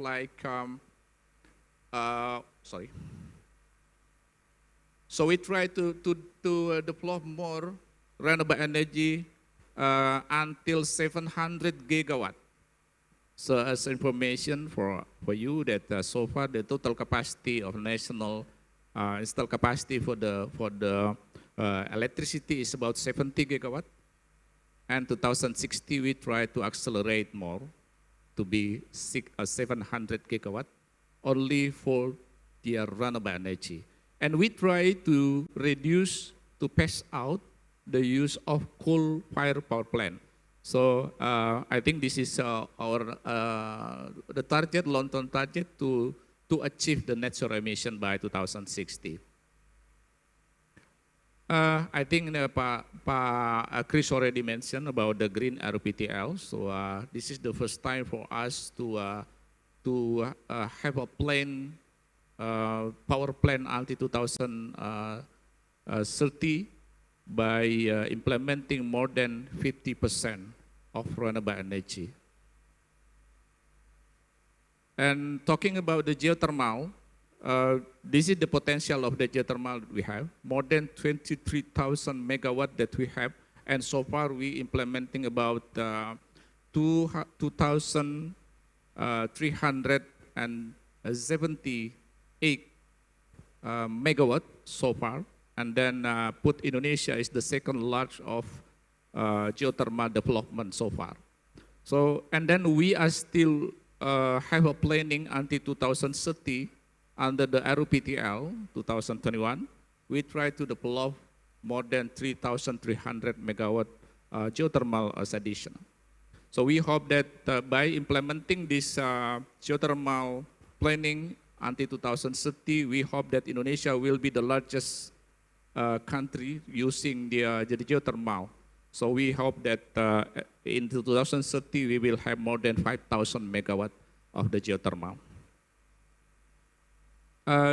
Yeah, this is the existing area that already produced the electricity from the geothermal in a 16 geothermal working area. So you can see here that more than 50% of the geothermal implementation so far is in the West Java. So from you can see here there is in the area of Pangalengan, daerah Wayang Windu and Patuha, another site in Karaha, Kamojang, and then also in Salak, Bogor. So the total capacity is about around 1,200 megawatt. So that this is more than 50% from the national capacity, installed capacity. We are still have another site that we have, because we have a geothermal working area, about 63 working area so far, and then still need to be developed more. And this is our planning, a roadmap of geothermal. Until 2030, we will develop more than additional capacity, more than 3,300 megawatt. And so far, the government try to accelerate this kind of the potential by introducing many incentive, like for the fiscal incentive, non-fiscal incentive, and also try to develop by accelerating the government drilling. So the government drilling means that the government try to take risks of exploration stage in the geothermal development. Because so far that we see that the biggest risk of the geothermal development in the exploration stage. So that why the government try to take a risk of this kind of stage of the development of the geothermal development, so that before we offer the geothermal working area to the private company. And then we also has another potential use of the geothermal by implementing direct use. I think in West Java also we already have some example of implementation, like for the hot spring implementation for the tourists. And then also several activity that we try to develop this year in 2023. We try to offer two other sites. One is in the Cisolok, Cisukarame that we already talking about, in the Sukabumi area, and then also we try to offer Borapolu in central Sulawesi, and another area is in still in Sulawesi, in Luwu Utara. So the name of geothermal working area is Rongkong area. And we are also has a potential to develop more, like I mentioned before, direct use of the geothermal is also is a very promising business in Indonesia. And we can use the excess heat from the existing geothermal. We can also use the geothermal manifestation that we have. So far, this the manifestation, yes, in many locations used by community to have like using the hot water from the source of manifestation for the tourists. And then also it could be also develop dedicated drilling for direct use project. So far there are some interesting project that potentially develop like green hydrogen development. This is also, I think for the next, we have planning to develop also this kind of the green hydrogen by using geothermal potential. Yeah, I think this is existing regulation that we have to support the geothermal development. And then also another regulation that now we are still preparing is draft of new and renewable energy law. So we hope that by stipulated this regulation law, new and renewable energy law, we hope that we can accelerate more, including the geothermal development. So like this is incentive that I already mentioned. So the tax allowance, thank you very much. I would like to finish soon. Tax holiday, import duty, and then this check of land value. So I think we can discuss more. And then, yeah, this is the geothermal area in West Java. So we have more than 40 sites in Java, in West Java, only in West Java. And then so far we developed several, like I already mentioned before, that we have 6 working area in geothermal in West Java already in operating. So we are still have this kind of area that is still available, including also Gunung Galunggung area here. This is Cisolok, and then also the Gunung Galunggung. Gunung Galunggung have the potential resource about 220 megawatt.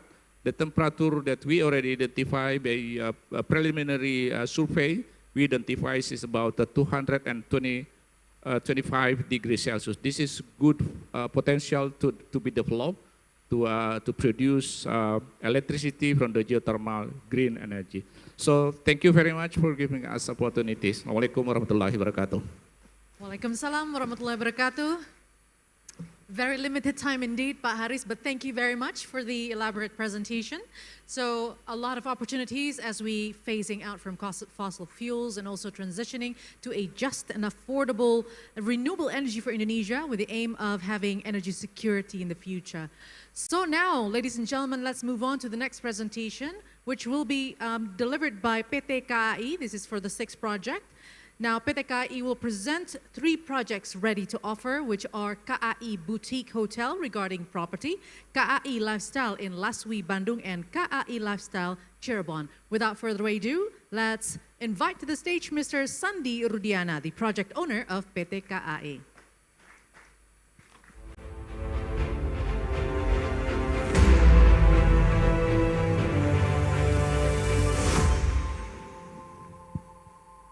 Good morning, ladies and gentlemen, the investor and our future strategic partner. Assalamualaikum warahmatullahi wabarakatuh. Salam sejahtera untuk kita semua. Sampurasun. I will describe and explain about what the KAI property project. Next, please. The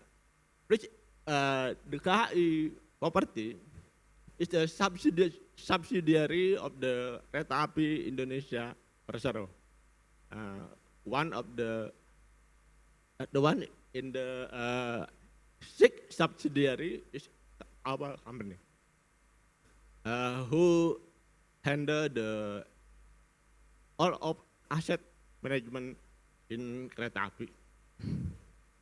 KAI property have the core business in the construction, trading, as well as property management.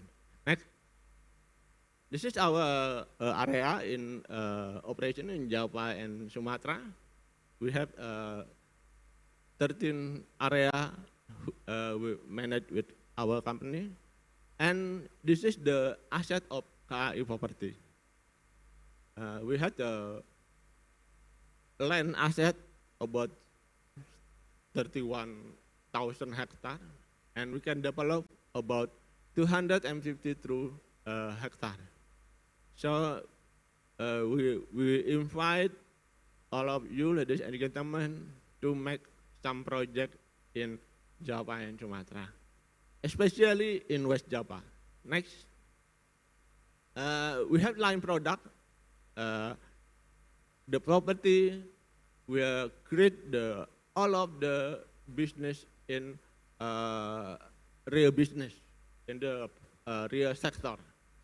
Not just infrastructure, but we create the line product for the lifestyle, living, like apartment, condo, or KAI terrace, a cafe, restaurant, or city, or heritage. We have all of heritage building in every city in Java and Sumatra, and so on. Next. This is important. We invite the investor and our future strategic partner. We have a strategy with you.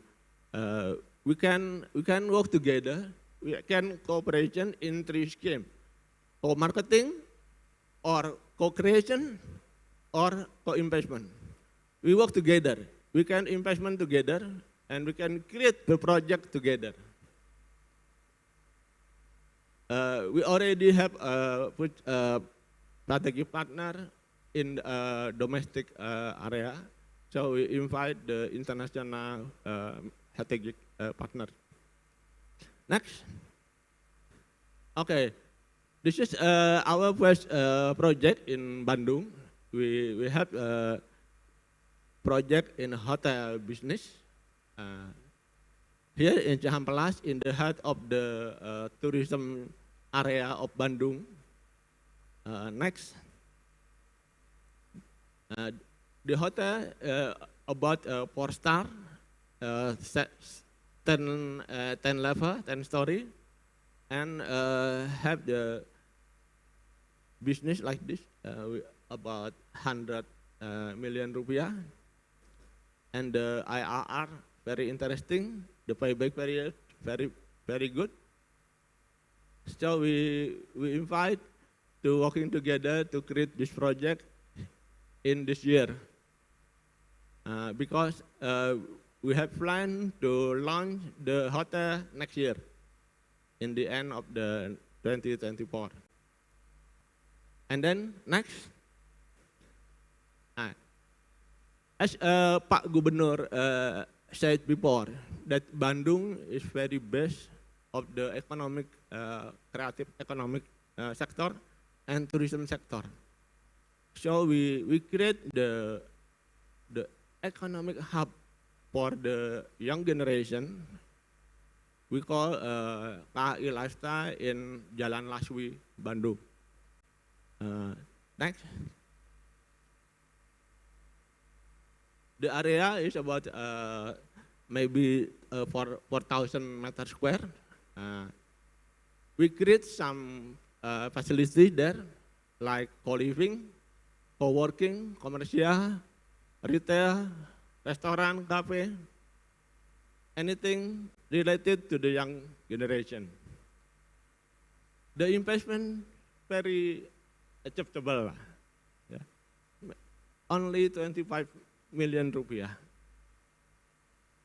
We can co-creation here, we can co-investment here. Together, we create the business in this year, because Pak Gubernur want the last week project can soft launch in the end of this year.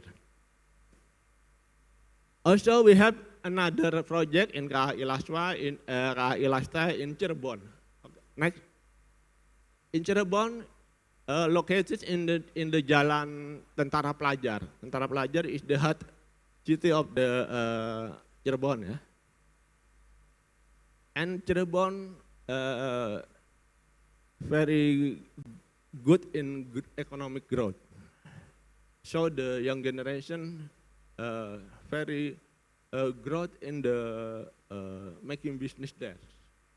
So we create some project about 7,000 meters square. Yeah. The project is a pod, hotel pod, hotel budget hotel, and then commercial, restaurant, cafe, co-working, any kind of the young generation need. We create that in Cirebon. The investment very interesting, because only 20 million we have payback the 5 years. So this is the opportunity for us to get together. We can create fast and soon. Okay. Next. This is the concept of the Cirebon area. There are several heritage building there. We conservation. We create some new development, and we create a new environment with local wisdom in Cirebon. So I think we can working together and grow together with us, with Kereta Api, to make some optimization the asset, and we can working together to make some growth in our business. Thank you very much. Assalamualaikum warahmatullahi wabarakatuh. Thank you very much, Pak Sandi from KAI. So it is quite a breakthrough where usually we only hear about trains, and now PT KAI is about to have lifestyles and hotels sector as well as the opportunities for investors. Okay, now ladies and gentlemen, finally we have come to the final presentation just before lunchtime. So this one will be coming from Bandung Startup. There are going to be 3 gentlemen presenting about e-fishery, Evermos, and feedlot. Sorry, feedlot, that's right. So e-fishery aims to provide fisheries products as the main source of animal protein that is not only rich in nutrients, but also accessible to everyone. Evermos is a platform that is also an ecosystem that bridges local brands and resellers to sell the best original Indonesian products, where Feedlot provides a low-code development platform for automating business, operation, and customer experience platform for a better customer understanding. And here, we invite to the stage Mr. Muhammad Aji Santika, Mr. Iqbal Muslimin, and Mr. Muhammad Khairil to present the presentation for 15 minutes. Take it away.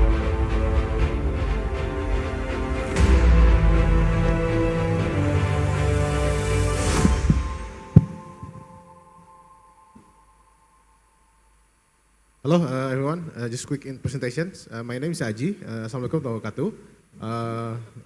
I am the initiator of Startup Bandung, along with the Gibran, the e-fishery, also my good friends, and then also Arif Tirta and Iqbal from Evermos. So basically we are the startup from Bandung, and we already have one unicorn outside Jakarta, the first unicorn, and the next unicorn is here. Evermos, I hope next year we become a next unicorn in outside Jakarta, and I think unicorn will be in the next years will be gone from Jakarta. It will move to the next area, to the West Java, to the East Java, to the Central Java, and then that's why we in Startup Bandung we partnered right now with the West Java Investment Hub to give all of the data, all of the potential of the startups, digital startups, SMEs, potential SMEs, brands, local brands, champion brands that all gather in West Java and then ready to be explored and then to be invested. So this is the news. Gibran already reached the 1.5 billion valuation with this latest funding round, and right now it's being global, aiming maybe for Nasdaq. So this is the first aqua tech, the biggest one in the world right now. Maybe one of the competitor, the only competitor right now is Jack Ma. Jack Ma building also the aquaculture startup right now. And then the second one is the Evermos. It's the connected commerce. All of the brands, all of the champion brands in Indonesia right now connected with the Evermos. So basically if you want to connect it with the local brands in Indonesia, want to know which one that I prefer to be invest in the futures, just reach Evermos. Here Iqbal is the co-founders. So this is the two of the champion of the West Java startups, and I hope more to come in the next years. And myself also a co-founder of Feedloop AI actually. We focus more on the LLM. We build AI for the enterprise and the government right now, partnered with Microsoft and IBM. So Indonesia has a unique strength. First one in aquaculture. Second one is actually the people that create brands, people that have created technology. It's all here in West Java. So this is Startup Bandung, just a quick introduction before my friends here present their own startups. We actually have 200 founders, approximately maybe around 100 startups right now, ranging from the bootstrap startups that can be found outside the booth. It's actually the bootstrap startup and seed startup stage. And after 3 to 4 years, also we have several, we built in 2014. We have now the unicorn, the first unicorn outside Jakarta. We have also the Series A, Series B startups, and then different industry. Jakarta maybe mostly the commerce, the fintech startups, but in West Java we have we have ports like Amoda, creating modular pods that can be built and then can be replaced anywhere that you want. And also, yeah, we have also the jamu, the traditional drinks called Rasa Nusantara. Also, one of the best impact. They get impact. I think impact report, something like that. And also this two here is also ESG startups. So they have also the impact report. Yeah, maybe I will. Yeah, this is the all some of the logos and the brands. This is all in Bandung area, and soon become also in West Java, because there's also agriculture. So this is the potential that we see that cannot be replaced and cannot be maybe created in Jakarta.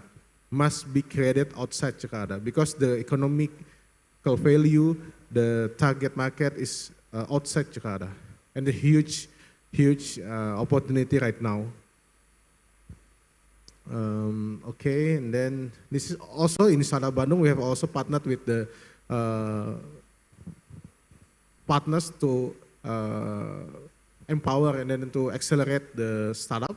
This is also the associations and also the incubators and also partners, where we also gladly, if you, someone that guests here can become also our partners, we gladly want to connect and collaborate with you guys. This is some of the events that we already have, and thanks to also the our governors. Before is our mayor, Ridwan Kamil also help us to, yeah, government, industries now has a good relationship.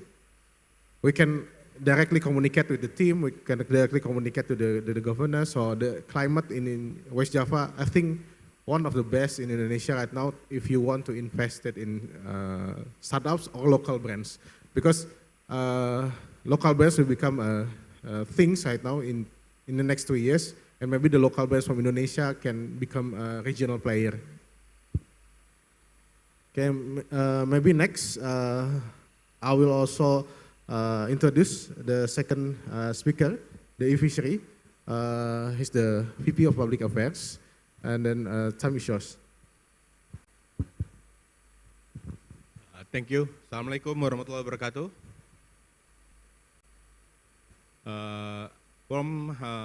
Greeting from my founder, Mas Gibran.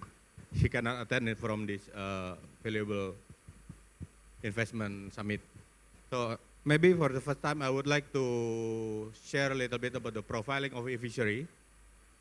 E-fishery is, as we know, is the first aquaculture in the world who get the titling of unicorn. This is our three ecosystem. Our three ecosystem, we still focus on the fish, shrimp, and also our e-fishery point. What is fish, what is shrimp, we already know, that's our priority commodity. E-fishery point is one of our solution that will be given to our farmers to meet us, to discuss with us, to see what kind of developing community we should make and make the impact to the farmers in the next cultivation and other solutions. This is, next. This is our value change. Our value is, first, we need to discuss with our stakeholders. Who is our stakeholder, what they need and what they really need to fulfill from our stakeholder basic needs. And then we come with the solutions. After solution, we need to develop and accommodate another innovation to support them in the process of cultivation. From the cultivation, we also should be improved from their end-to-end holistic solution to what the farmers need. This is our roadmap starting developed and established in 2013. We need, after 2013, and then we develop our core product. First is e-feeder, the automatically feeding machine for fish. What what is our develop is not only the feeders. We see the basic needs from the farmers is the end-to-end solution. First is how they came to get the feed, how they can get the seed, and also they need to provide a cultivation processing and aftermarket while they already harvest, where the product will be distributed to. We can create the end-to-end solution to the farmers on our platform e-fishery.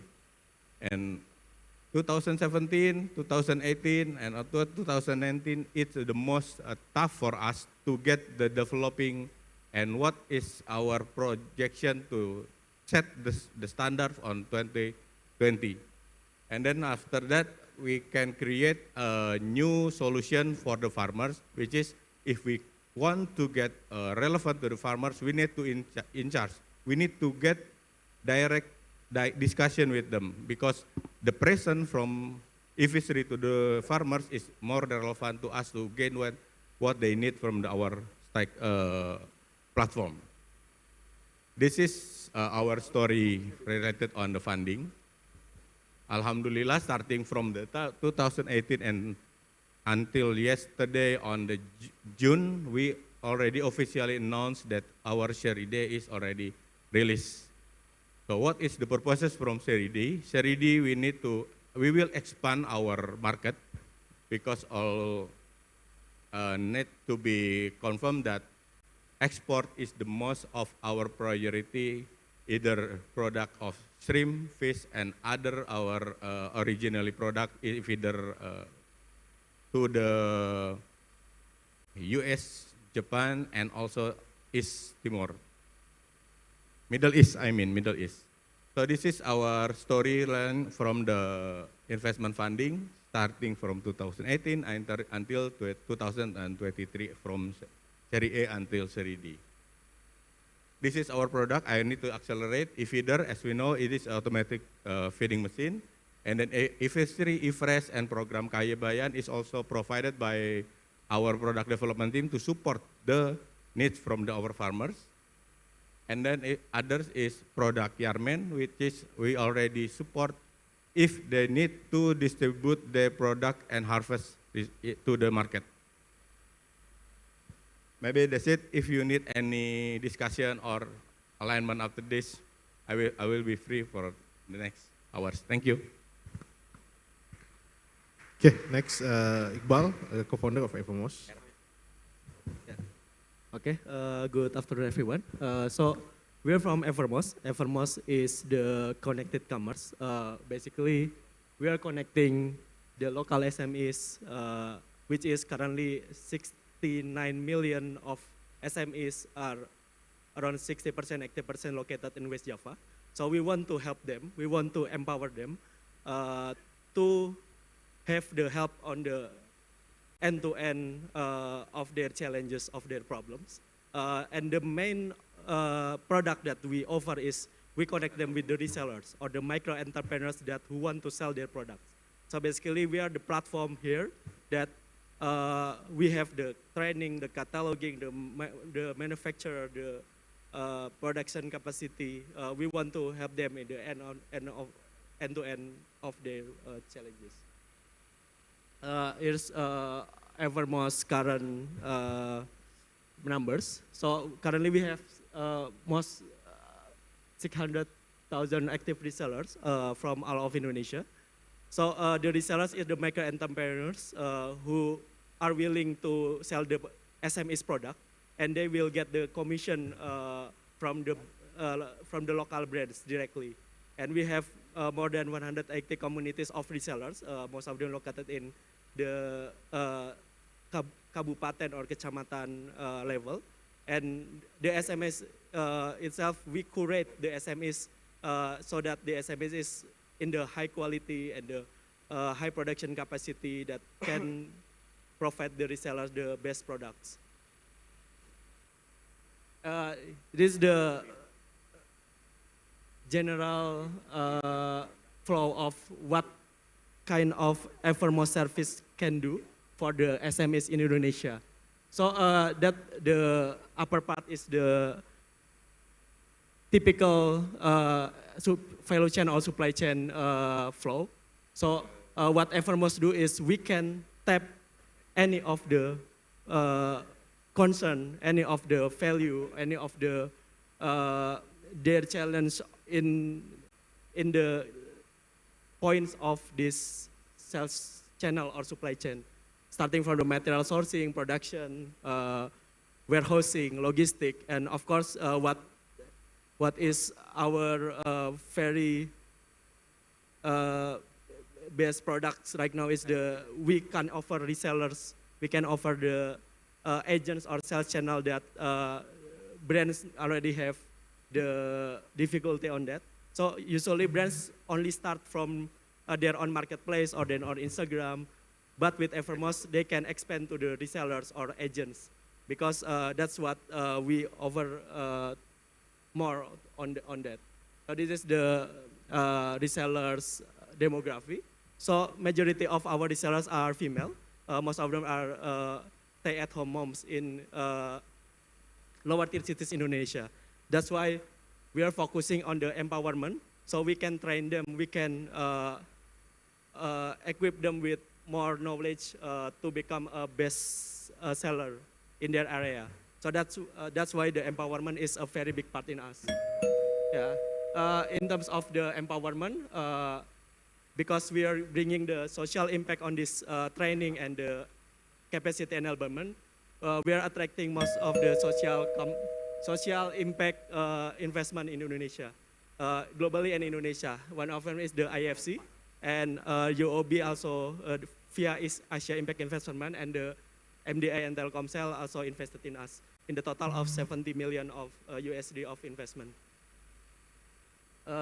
Yeah, that's why if you want to collaborate with us or with Advisory and Sara Bandung, please meet us in the Sara Bandung booth, just right there.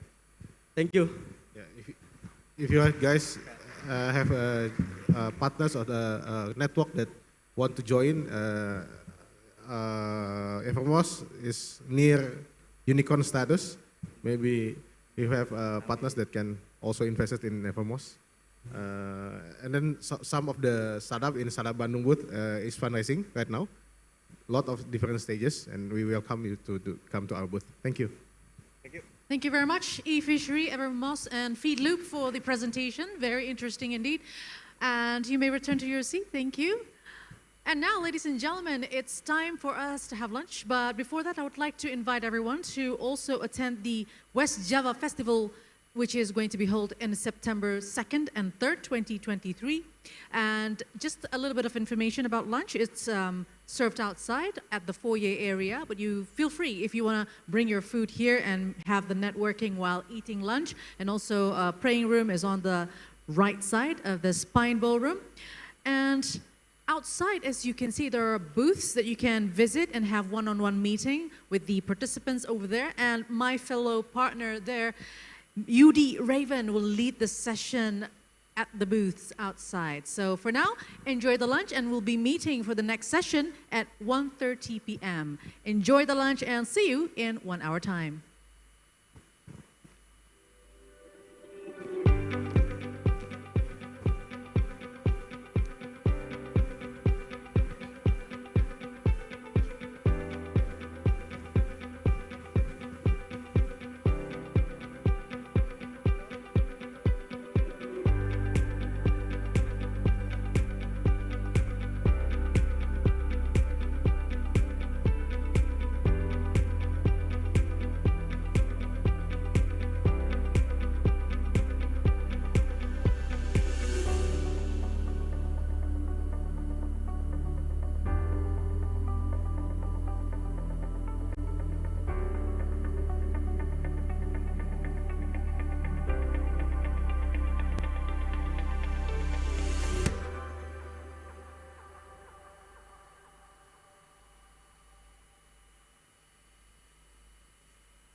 nilai tambah pada bahan baku.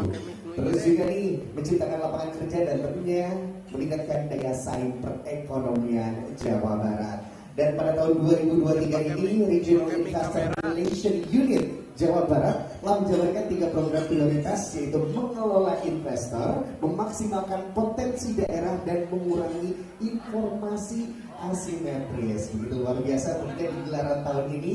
Dan tentunya juga West Java Investment Summit ini digelar setiap tahunnya, dan ini adalah kali kelima. Wow, luar biasa tentunya. Di sini juga merupakan event di mana mempertemukan di mana potensial investor bertemu dengan projective, dan itu juga tokoh-tokoh high level prominent. Jadi bisa langsung memilih kira-kira investasi mana nih yang akan tentunya dipilih oleh para calon investor. Dan seperti kita tahu bahwa Bank Indonesia Provinsi Jawa Barat bersinergi dengan pemerintah Provinsi Jawa Barat menghadirkan tokoh-tokoh high level prominence yang membukakan prospek investasi di Jawa Barat, khususnya di sektor yang mendukung energi baru terbarukan serta area investasi baru di Jawa Barat. Dan tentu juga event ini diketahui bagaimana sustainable investment berada di garis terdepan dalam upaya menjaga pertumbuhan ekonomi yang berkelanjutan.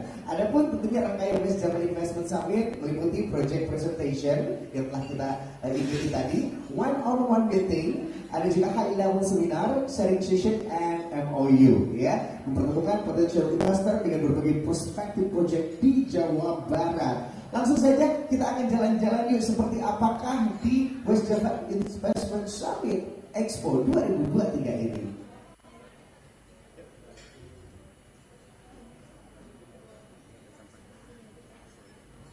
Nah, di sini nih untuk warga Jawa Barat dimanapun berada, Bapak Ibu semua, kita ada di area West Java Investment Summit Expo. Di sebelah kiri saya ini adalah one-on-one meeting lounge. Nah, jadi boleh langsung nih mau ngobrol-ngobrol, berdiskusi mengenai investasi, di sini tempatnya, ya. Oke, terus juga di sini juga ada beberapa booth, dan nanti juga kita ada games di area Expo ini. Gamesnya seperti apa? Dan tentunya ada hadiah yang telah disiapkan tentunya. Jadi silakan untuk Bapak Ibu, Akang Teteh, seluruh warga Jabar yang pengen mengetahui seperti apa investasi di Jawa Barat, langsung saja hadir di sini, ya. Think Investment, Think West Java, seperti itu. Oke, baik, kita akan ngobrol-ngobrol dulu nih. Kira-kira kita kemana ya? Sini aja kali ya. Oke, di sini kita ada boothnya dari Agro Jabar atau BIJB. Halo, selamat siang. Wow, luar biasa. Boleh Ibu seperti sebelah sini mungkin? Oke, kita kenalan dulu. Ada pepatah mengatakan tak kenal maka tak sayang, tak kenal maka kenalan dulu dong siapa. Ibu dengan siapa, Bu? Ibu Elis. Ibu Elis dari Agro Jabar. Oke, seperti apa sih kalau boleh tahu nih investasi yang ditawarkan untuk calon investor yang hadir di gelarannya West Java Investment Summit 2023 ini? Ya. Apa saja tempat itu? Oke, kita lihat dulu nih ya. Biar lebih jelas gitu ya. Oke. Orang mana ya kayaknya?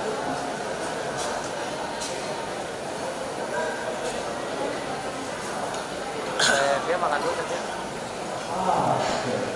Lo makan dulu yang lupa. Dia nggak dikasih gitu.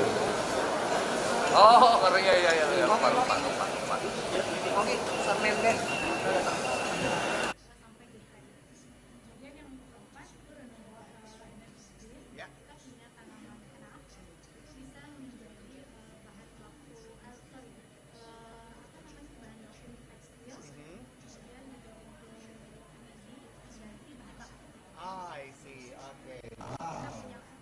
Ada 4 prioritas program yang ditawarkan dari Agro Jabar pada kali ini.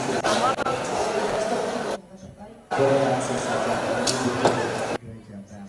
Nah, terima kasih Ibu. Selanjutnya kita beralih ke BIJB. Ini merupakan satu kebanggaan dari Jawa Barat, Bandara Internasional Jawa Barat. Ya, oke, Kertajati ya Kang ya.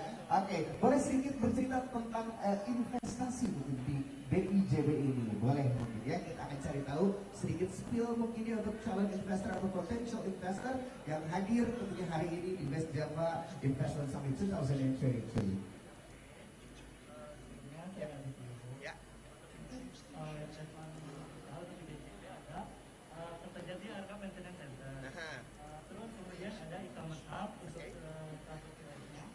Kemudian ada petani Indonesia.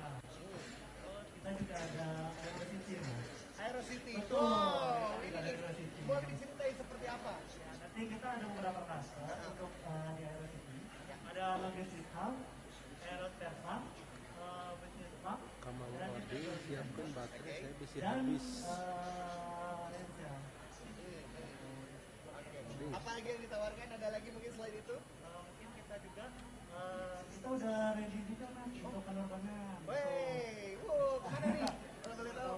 Saat ini kita itu udah ke Malaysia Airlines. Ke Malaysia. Ke Malaysia. Ya betul. Menggunakan Air Asia. Oke, jadi dari seluruh kota kabupaten di Jawa Barat nih, kalau misalnya mau terbang ke Malaysia sudah bisa menggunakan Kertajati. Sudah bisa. Untuk jadwalnya hari Rabu dan hari Minggu.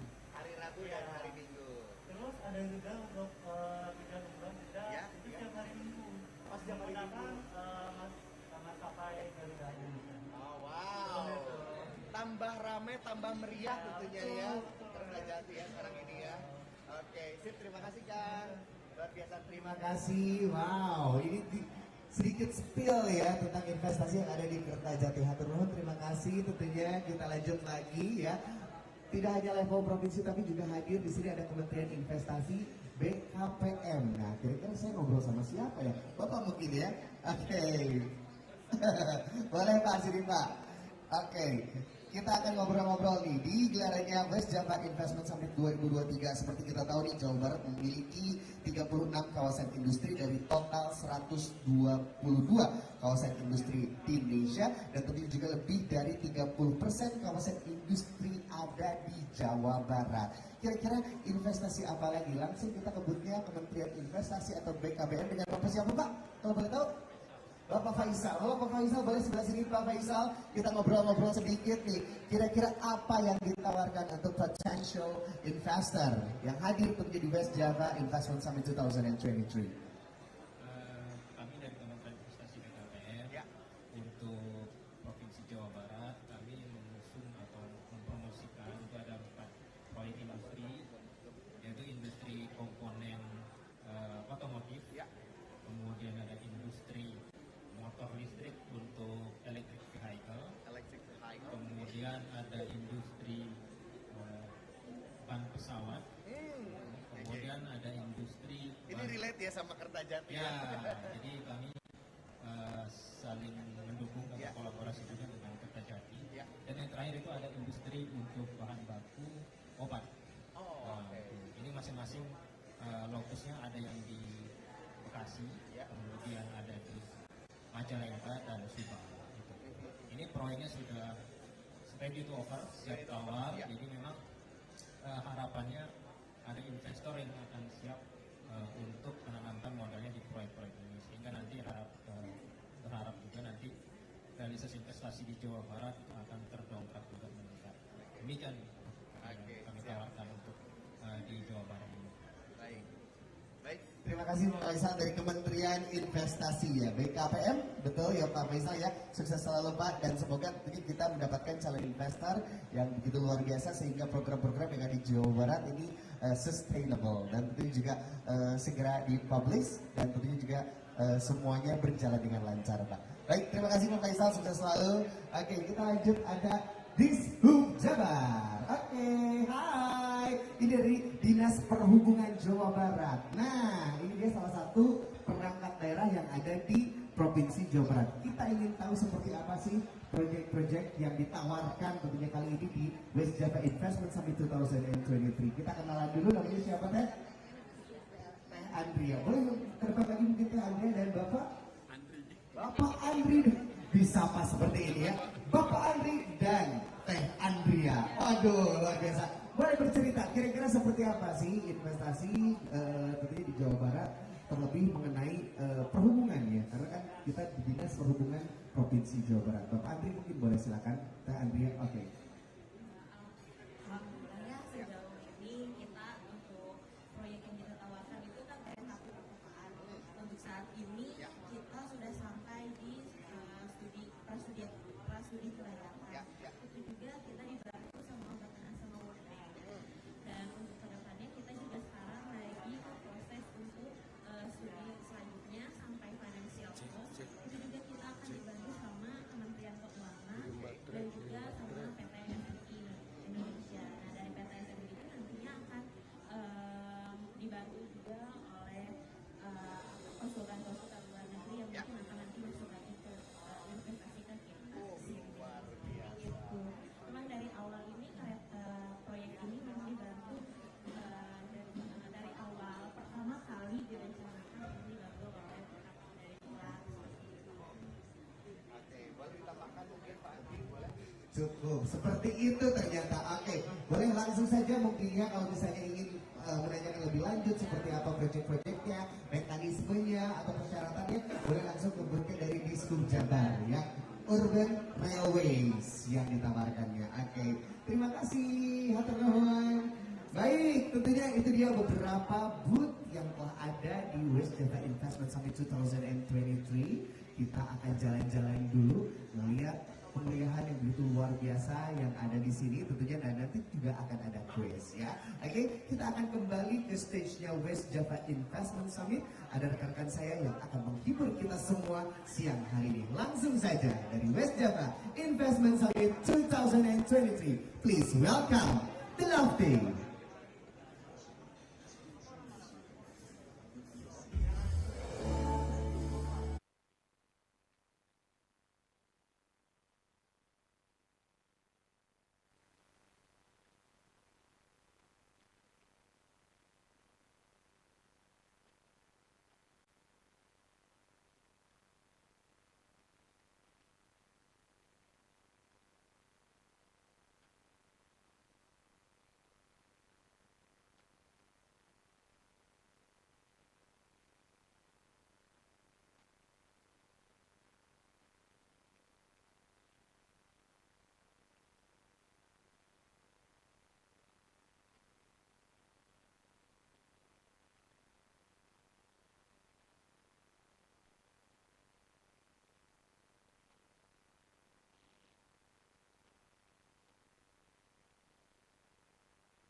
tiada nyanyi, selalu teringat oh dirimu. Ini kau namanya insan sedang jatuh cinta. Mengapa semua begitu indah dilihat, begitu sedap dipandang, seolah ku ingin selalu tersenyum. Tapi ya aku malu padamu. Aku malu, aku malu, aku malu pada dirimu. Aku malu, aku malu, aku malu. Tiap kata kau ucapkan terasa indah saja, selalu teringat dan tak lupa. Kau katakan kau sayang pada diriku kasihku, masih banyak lagi rayuanmu. Ini kau namanya insan sedang jatuh cinta. Mengapa semua begitu indah dilihat, begitu sedap dipandang, seolah ku ingin selalu tersenyum. Tapi ya aku malu padamu, pada dirimu. Aku malu, aku malu, aku malu pada dirimu. Aku malu, aku malu, aku malu.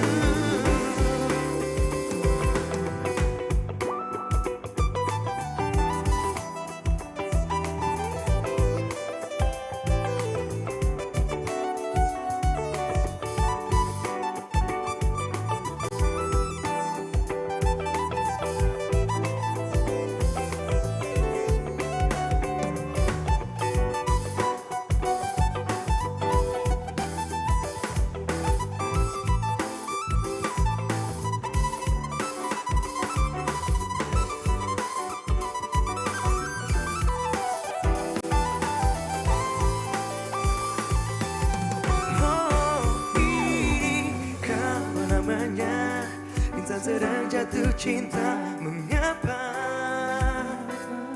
semua begitu indah dilihat, begitu sedap dipandang, seolah ku ingin selalu tersenyum. Tapi ya aku malu padamu, pada dirimu. Aku malu, aku malu, aku malu pada dirimu. Aku malu, aku malu, aku malu. Oh, aku malu, aku malu, aku malu pada dirimu. Aku malu, aku malu, aku malu, aku malu.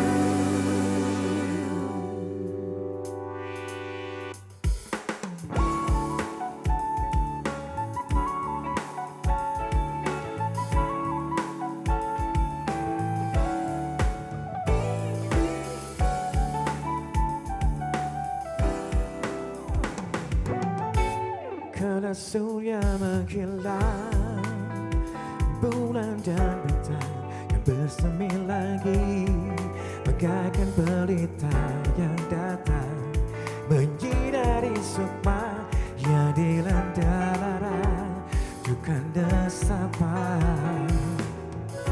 Kala burung berkicau, mentari pagi kan bersendang lagi, menghangatkan hati yang sedang dia mabuk asmara yang menyiksa raga. Di manakah akan ku cari pengganti dirimu? Entah di mana, oh di mana.